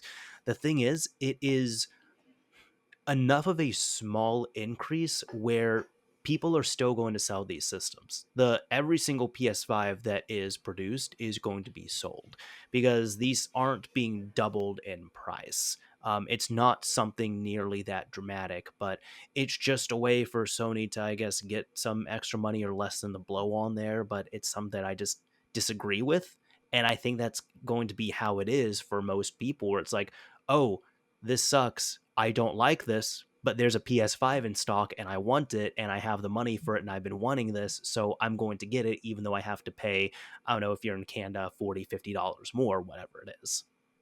Yeah, you know, my sister had just kind of gone through a similar thing because what also it didn't this sort of increase in pricing didn't just happen to the PS5.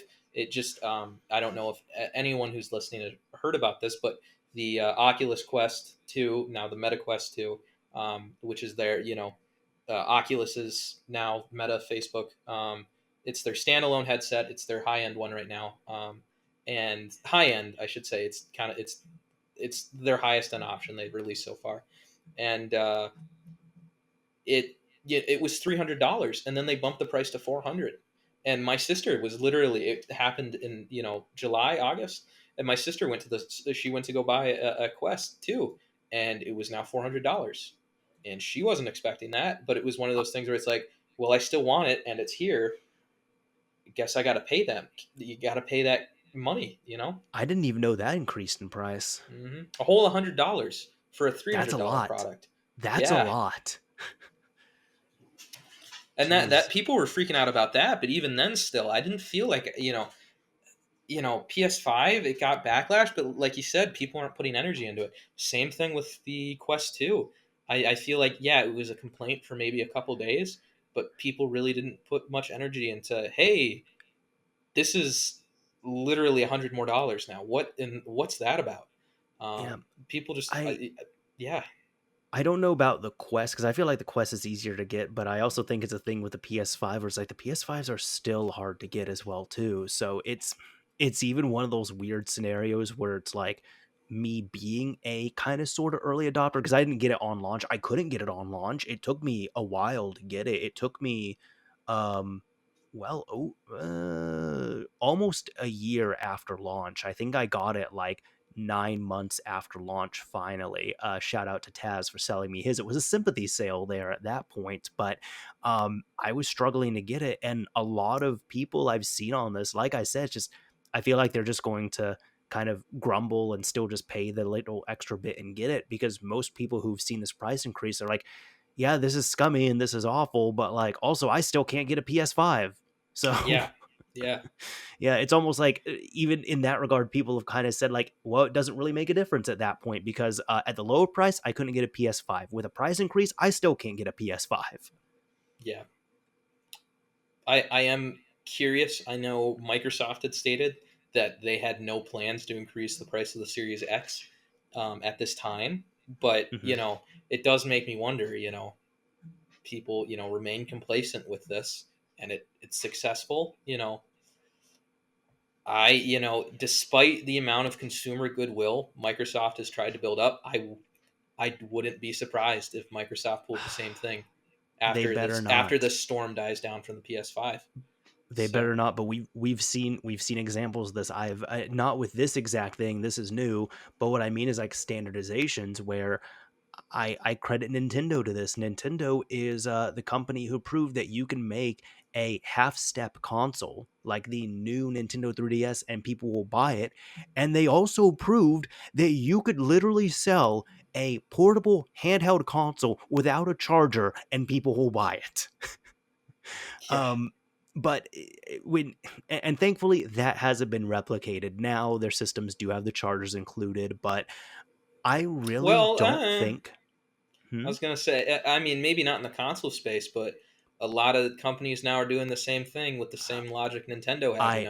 I agree. Okay, yeah, you're talking about phones and such. Apple and Samsung have now There pulled we that same go. thing. Microsoft, they put. Why did I say Microsoft? I meant to say they're pulling the same thing that Nintendo pulled with the same logic, and they say, well, everyone already owns one, Yeah, so why include one? It's good. It's better for the environment. yeah, But it was with the 3DS. They started pulling that, and I'm like, how many people already own a 3DS? yeah, and it Probably was not a ton at that point. I mean, they did come a the, few years later down the road, but the 3DS didn't come off to like a huge start, and mhm. not a lot of people. And so it's like, if you didn't own a the 3DS before, you probably didn't own a DSi, which is where that charger became the Nintendo standard. So it was just like, okay, now go buy one. It's like, Yeah. Yeah, yeah, that because they were Nintendo was sitting there and they are so weird with their thinking, but they were sitting there thinking there's not going to be that many people who are going to buy this as their first system.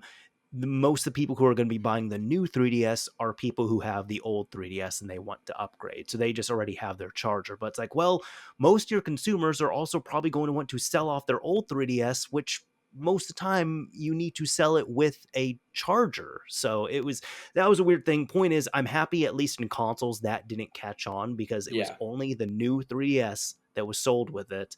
And then like the new 2DS, for example, it did have a charger yeah, in that regard. But that is to say, in my opinion, Nintendo proved to other companies that you could do a more upgraded half step or even director's cut of a system and it would be successful in there because it wasn't like the PS2 Slim or the PS1 Slim. We saw this with the PS4 Pro and the Xbox One X. Like yeah, it was, yeah, I feel like a lot of those console successes, or I guess not the success, but more so the reason for the companies moving forward on those consoles, those upgraded versions, was that they looked at Nintendo and said, "Hey, if Nintendo showed that like they can pull this off, so we can do the same thing. We just have to market it right." yeah. And if I'm perfectly honest, I don't know where exactly how you feel about the mid-cycle consoles that we had last gen. I thought, despite, it's probably them, like, hey, Nintendo can do it. Sure, let's make some money. Let's make some money too. But it also was kind of needed given how weak out of the gate the Xbox One and the PS4 were. Um, it definitely didn't hurt for those consoles to have a mid-cycle refresh. But it definitely, I definitely agree with what you were saying. It does seem like it was Nintendo kind of starting to roll the ball on that one. So Hmm. Yeah, yeah, and I can agree on that too because I know like making a console is not just like, oh hey, let's decide to make one. It's going to be done in a month. Like, no, I know there's a lot of research and development and everything that goes into that. So yeah, I totally understand. But it was also a the weird thing too is now because this is pretty much before your and I's time, but um, console generations were not this long prior to Generation 7. They were much shorter. oh Generation yeah, 7 was yeah. the first time there was a long console generation, and now Even that became standard. yeah, even as a younger kid, like I knew that then. I was like, this is. It was like 2012, and I'm like, this has gone on for a little bit because like Yep. it's like original Xbox launched in '01, 360 came out in 2005. That Yeah. was 4 years. 360 to Xbox One, that was That was like eight. 8 years. That was That was 8 years. 8. It was, and Yeah. I remember even being, I'm a kid, I can do math, and at the time I just thought this is weird. This has gone on for a while. Hmm. So yeah, Yeah. yeah, So either way, it's weird times we're in right now. weird But times. Yeah, that's kind of my TLDR of it, though. It's like I think this is a really bad move for Sony. I think it's anti-consumer, but also people are going to continue to buy these. Every single PS5 that is assembled and shipped out is going to get purchased. yeah, yeah. Yeah. Um, I do kind of want to kind of begin wrapping this up here, but one of the last things I typically ask is, what games have you been playing here recently? Oh man, I'm the type of guy who goes through phases of playing games and then not playing games for I get months. that. And for since last summer, I've been pretty invested into Yakuza. Um, after I had gotten a couple recommendations to play it, um, Hmm. and I got big into Yakuza. I played Yakuza Zero. I thought that was the wildest, probably funniest game I had played in a long while. Played Yakuza Kiwami One. Uh, Love that. And then I got into two, and then I just started getting busy with a lot of stuff, and I didn't have enough time to dedicate to it. But the past like week or so, I actually started picking up Yakuza Kiwami 2 again, to finally finish that game and play the later Yakuza games. And Hmm. yeah, that's kind of where I'm investing most of my energy right now. All Um, right. and I mean, I've been playing a little Forza Horizon 5 as well, with that new Hot Wheels DLC being out. Um, Perfect. I think yeah, with the Yakuza games, I believe so. I've never played any of them, but from what I understand, Like a Dragon was the first one that turn based. it went Yeah, turn based. Yeah. But then also, I believe the developers, because there's been some big things happening. Not only it went turn based, but then the developers said, we're not going to be going back to the old style anymore. Every Yakuza game after, like, from here on out is going to be turn based. and And they changed the they, name too. yes, Yeah, just announced like today they've now changed the name to Like a Dragon, which apparently that was the Japanese name, like that's what it it's is. called in Yeah, Japan, but outside of Japan it was renamed to Yakuza, so now it's going back to what it was called. yeah. And I suppose I kind of see where they're coming from. Yeah, over the past you know decade or so, we've seen a lot of the walls start to a lot of like the cultural walls come down in video games. So it's like, well, let's kind of unify the American and the Japanese audiences a little bit, or I should say Western audiences. That's a little too America centric of me. And so you'll try to like keep things a little closer and not so segmented. And I get why they want to change the name to be a direct translation of the name in Japan. Just kind of unify the series a bit more. But Yakuza has brand recognition. It It has, I does. mean, sure, it didn't get off to a great start on the PlayStation 2, but now that stuff has been remastered and it was brought over to the PS4 and the Xbox One, it's actually, as far as I know, caught on here pretty well. And to go and kill off the Yakuza name was a little surprising. And to switch to go to turn based, which Yeah, which I wonder how many like I wonder how popular that is if like most of the fan base has been okay with it or not. I know shout out to Jedge, one of our friends on the Discord here, but I know he's a big Yakuza fan and he explicitly said like, yeah, I'm not going to play like a dragon because I don't like turn-based games. And then when that announcement was made, he's like, "Okay, I guess I'm just done with the Yakuza games unfortunately. Like I'm not going to play any more of them since I don't do turn-based." Yeah, and I know now I know kind of this is remaining. It's Yakuza's remaining turn based, but now they kind of took the old formula, and that's what the Judgment series is now. Um, and so I'll probably have Okay, to okay. check out Judgment and Lost Judgment, especially now since they're getting PC ports and I can play them on Steam Deck. But yeah, yeah. So now there's the Judgment games if you want the old gameplay, but Yakuza games are now going to be fully turn based. And I was just like, and we're changing the name. It's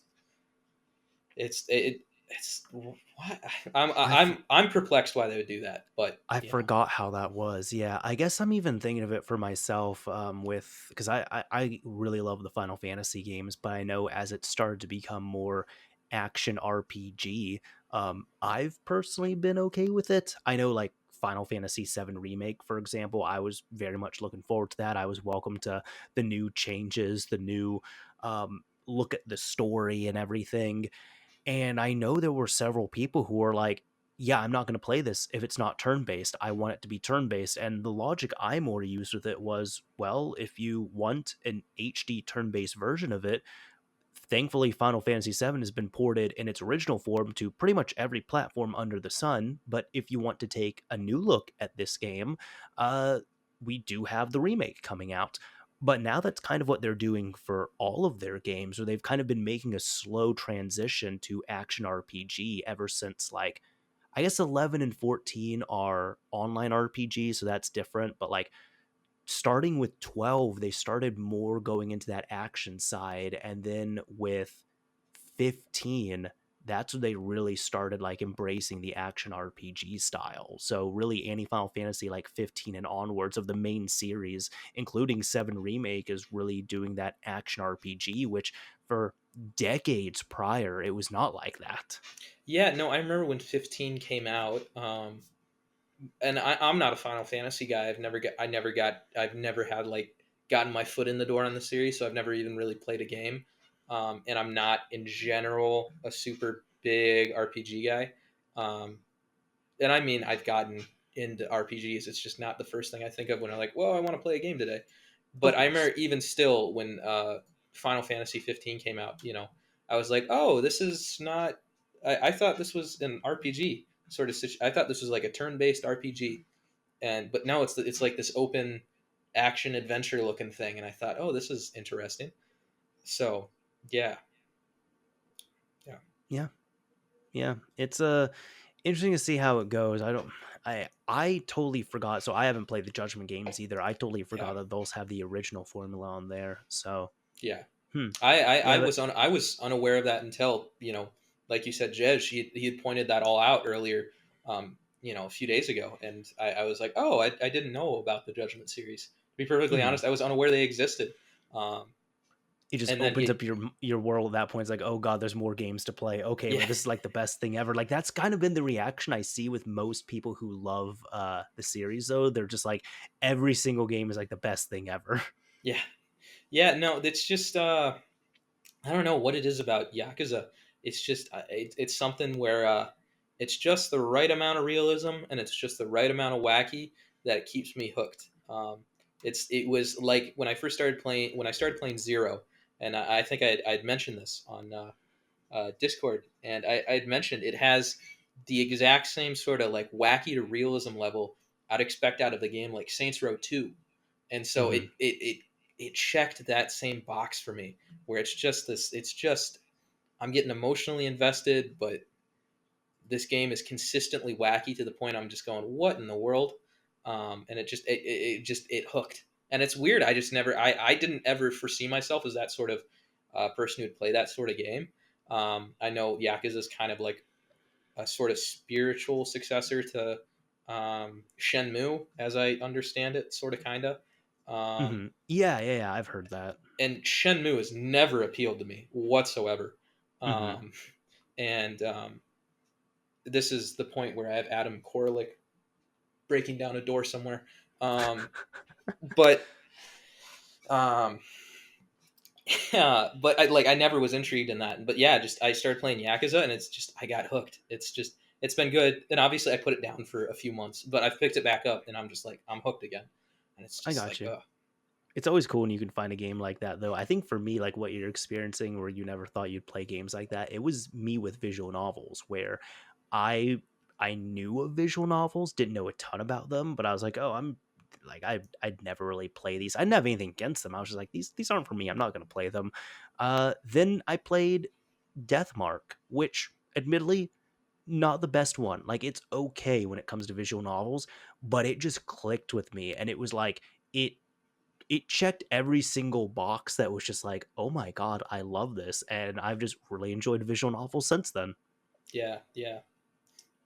Yeah, I'm the type of guy where I've always been so steadfast in sort of what the genres I play, because games you got to invest money into them, and so it's Yeah, like you're only going to buy the things you like, and of course, Yakuza is one of those things where it was on Game Pass, so I could just pick it up for free and play it, and it was yeah. But normally I was totally like the type of guy where it's like I just play. I like pretty open. I like adventure. I like open world adventure games. I love Saints Row and GTA. Um, but and I'm a big racing guy. I used to love the older Need for Speed games, and I loved Forza. Um, once I finally got an Xbox One and started playing Horizon 2, Horizon 3, that sort of thing, and I got you know just like super deep into that. And but it was still like, okay, I play Saints Row, I play GTA, I play Forza, and maybe I play Skate 3. But it's like those four sort of situations. So it was just like Yakuza. Okay, finally after years, I finally found something else that really clicks with me. that's Even though I awesome. know Yakuza is kind of open world, but not really. It's very small open world. But yeah, Yeah. Yeah, that's so cool though that you're able to find that, and it was all through Game Pass. I know like experiences like what you're describing, that's what Microsoft has been trying to gun after, because they've really been trying to tackle getting the support from Japan and Japanese developers and such. Again, like I haven't seen in a while. We didn't really see it that much last generation. yeah, and that's the thing. Yeah, I've opened Game Pass in the past. I'm like, oh, okay. Like I would presume a lot of North American and European developers would be on Game Pass, but there is there is it's not like full of Japanese games, but it's like there is a surprising number of like, oh, It's like I would have all of I a would have sudden, I would have like, thought that might have been like maybe like a free game on PlayStation Plus 1 month, not like bringing it over to Xbox Game Pass. Okay, mhm. cool. Like a bunch of Final Fantasy games are on Game Pass now. Yeah, yeah. I guess I haven't noticed that Final Fantasy was on there. Maybe I should jump into Final Kingdom Hearts is Fantasy. on there as well, I believe. I do know Kingdom Hearts is on there. Yeah, Yeah, because those were big announcements. yeah. Well, if Yeah, Final Fantasy is on there, I might have to check out what games are on there because maybe I should try Final Fantasy and maybe see if that's something to jump into. I'd Um, recommend it. Final Fantasy VII is still very good to play, and I know it's not the remake one, but it still holds up incredibly well. Um, I think you can also enjoy that as well too, because it has some nice like cheats built in. Where I think if you press like both sticks in, you can enable like God mode, faster leveling. There's like triple speed. You can disable random enemy encounters, so you can just enjoy the game a lot more and kind of just reduce a lot of the annoying or grindy parts of the game. So interesting. Yeah. that's actually if you're wanting something like, I know you can get past the graphics on there, but as long as you can get past that, and if you're wanting to really try a good classic Final Fantasy, like the 7 port that's on pretty much every system now is pretty solid. Yeah. Well, I guess when my once my PS3 is done getting repaired, maybe I'll have to put in the original Final Fantasy 7 and give that a try. Because Ooh, yeah, I know it's such a legendary yeah. game, and I've You never played it. So yeah. Yeah, you could do that as well. Although, like I said, the only thing is you just won't have like the easy cheat access on there. Plus, it won't Oh be like in yeah. HD. So Oh yeah, well, I that's why I'm suppose yeah. actually The recommending like, hey, play it on Game Pass. yeah the what are those the pixel remasters, right? I think that's what The they Pixel are. remasters are different, but I know what you're talking about. Okay, but not like the remake. Not like the remake. You're not talking about No, that. 7 Okay. remake is still only on PC and PS4, Yeah, PS5. I believe. I thought that Yeah. was the case. Yeah. Okay. Although I'm sure that's gonna come over to Xbox, and like honestly, I hope it does. Like I'm one of those people. I'm so past the days of like gatekeeping and like all this stuff. I'm like, dude, I'm too old for that. I don't want to put the energy into it. Just hey, if someone only has an Xbox and they're able to now play like Final Fantasy VII remake, like I encourage them to do that. That's awesome. Yeah. Yeah. Yeah. Yeah. So cool. I know on my end, let's see. I've been playing a few things. I've actually been playing on my Switch a lot here, but have you heard of Kirby's Dream Buffet? That's the new one with Kirby Car, right? Or No. Okay, I had this. Oh my god, I had this exact same conversation with my girlfriend and her sister because they were saying like, "Oh, that's the new one with Kirby Car." Right? I'm like, "No, this is the new one where all you do is eat and get fat, and like the goal is oh, you're that racing to sounds be as that fast as sounds possible." that sounds exactly like a Mario game. Oh my god, not like a Super Mario game, but a Mario game. Yeah, That sounds right up your alley. yeah, yeah. No, it was like a Mr. Mario game. You're saying? Yeah, or I shouldn't say Okay, up your. there. I shouldn't say up your alley. I should probably say down your gullet. Um, Yeah, I guess so. Yeah, I'll be honest. It's one of the most delicious looking games I've seen. Like all the food that's in there looks amazing. But yeah, it's so easy to pick up and play. It's like every single competition. It's just like 5 minutes. And yeah, your goal is you're going through an obstacle course, and you are trying at the end of this to be as fat as possible, to be as heavy as possible. And if you are the winner, you end up breaking the scale that is weighing you.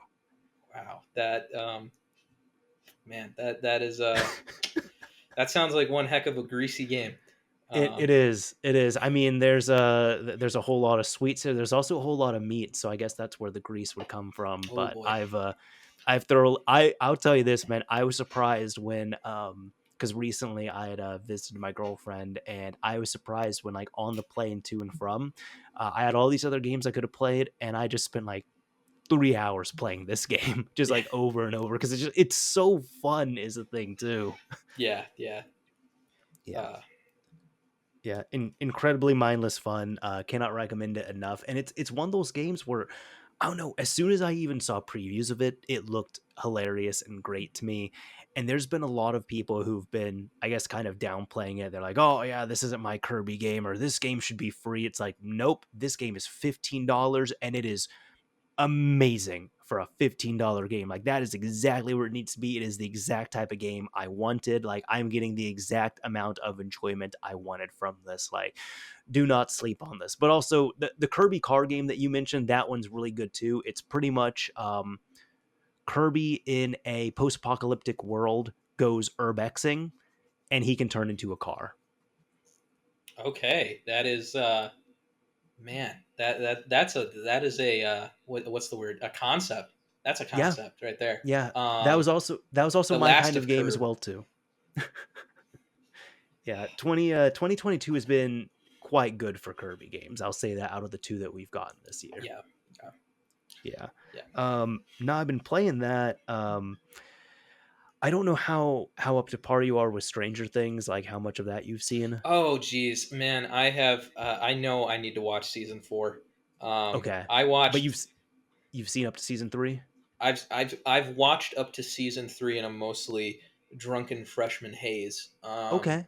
I Okay. so I barely I watched it all just kind of like on a couch, complete out of it over the span of like a few weeks. So Mhm. I like oh geez, I remember bits and bobs, but I really need to rewatch the first 3 seasons before I I see would 4. I would Yeah, recommend that. I actually watched all 3 of them, rewatched all 3 of them prior to watching Stranger Things 4. No yeah. regrets on that. The reason why I'm asking about this, though, is because did you know there's a Stranger Things 3 video game? No, I was There unaware of that. I swear, it's like nobody was aware of it. No, I've never talked to anybody organically who knew about this game. Like it's been a surprise to everyone. But here's the thing, man. It is probably the best video game adaptation of like on-screen media of some kind that I have played. There are some differences here and and there are some things that they're not inconsistent, but they have to be adjusted or added in because you're playing a video game. But it's pretty much imagine a isometric RPG on the Super Nintendo, but it's Stranger Things 3. That is really interesting, man. It it was amazing. It was perfect for what it was. I was trying to think. I mean, I remember thinking about. I mean, yeah, like it's always good when you find a good licensed game. hmm I was trying to think. There was a. I feel like I recall playing some licensed game not too long ago and being like, "Oh man, this is the best licensed game I've ever played." But now I'm trying to remember what game it was.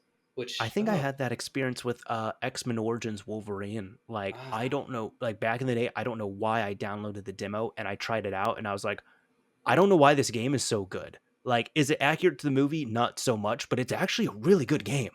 yeah, yeah, yeah. Yeah. Geez, now I can't remember what game I was thinking of. Well, Hmm. I played some really good licensed game, and of course, if we're taking it outside of on-screen content, we all know the best, hands down, not just the best licensed games, but the best games in general are the $5 Burger King, Xbox, and Xbox 360 games.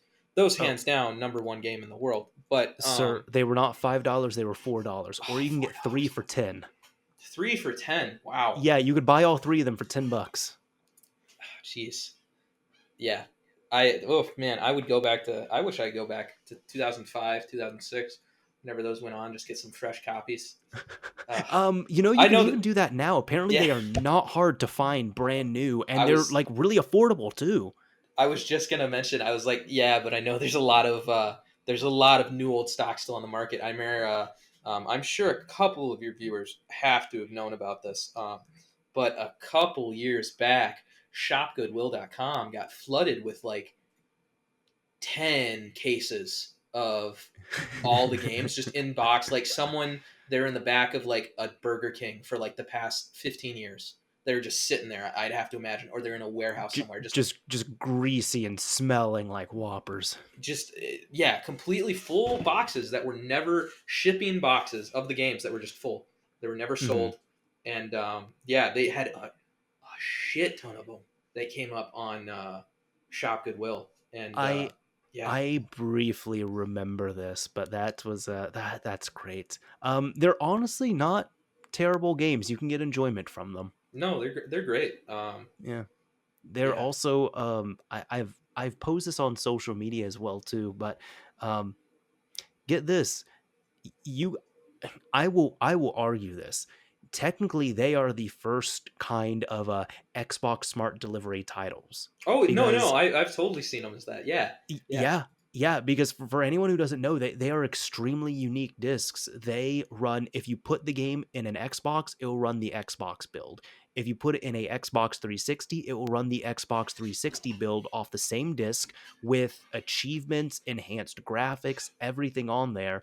But it is per system on there, and in fact, it's even better because both builds are on the same disc. And if you pop like I guess if you have a modded system, you could probably figure out a way of doing this. But on a completely stock system, you cannot play the original Xbox version of those games on the 360. It automatically detects and switches over to the respective build for those. So even in a technical sense, like Burger King had a good thing going on there. Yeah, no, I'm pretty sure I have done. You just need a file explorer. It's one file system on the disk. Essentially, they're just the XBE file and the XEX file are just right next to each other.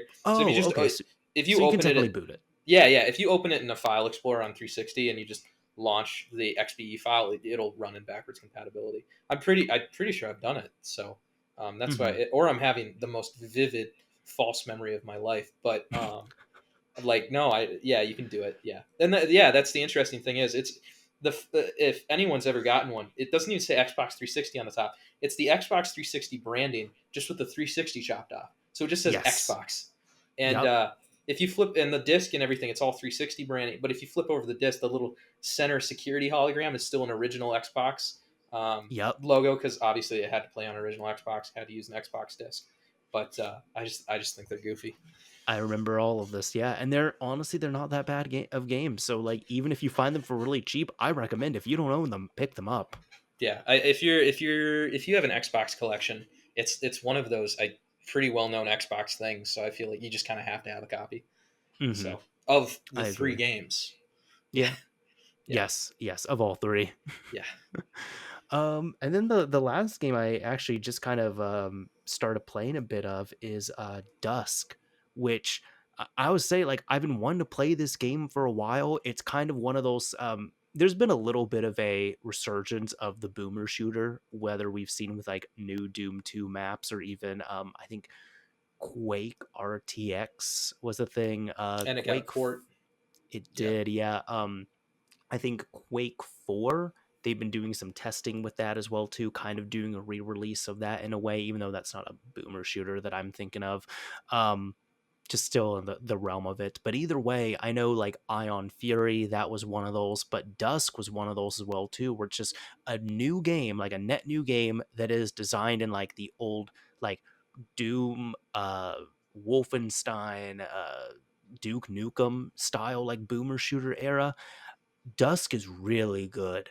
I've been playing a bit of that. I wasn't expecting it to be, it's not like terrifying me, don't worry, but like I didn't expect it to be as creepy as it would be, but it is incredibly well done and I've just been getting so much enjoyment from it. that is probably going to go to the top of my list. Then I mean, I love Doom 2, Quake 2. Never played 3 because that's just arena. But I love that era of shooters, and that's probably going to go to the top of my list. But Okay, well then I can definitely recommend Dusk. yeah, but yeah, no, we definitely there definitely has been a resurgence with those games, and it's um, yeah, it's just cool to see. I love So it. It's just and I mean this in the best way. It's just developers who they grew up with these games. They dreamed of being game developers, and then when they end up becoming game developers, they wanted to make what inspired them, and I yeah, love yeah. it.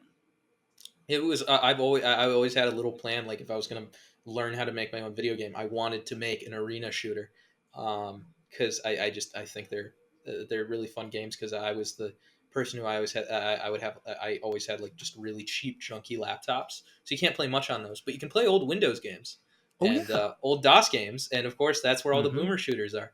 Yep. And I just even though they're well before my time, I played a ton of them, and I still do play a ton of them.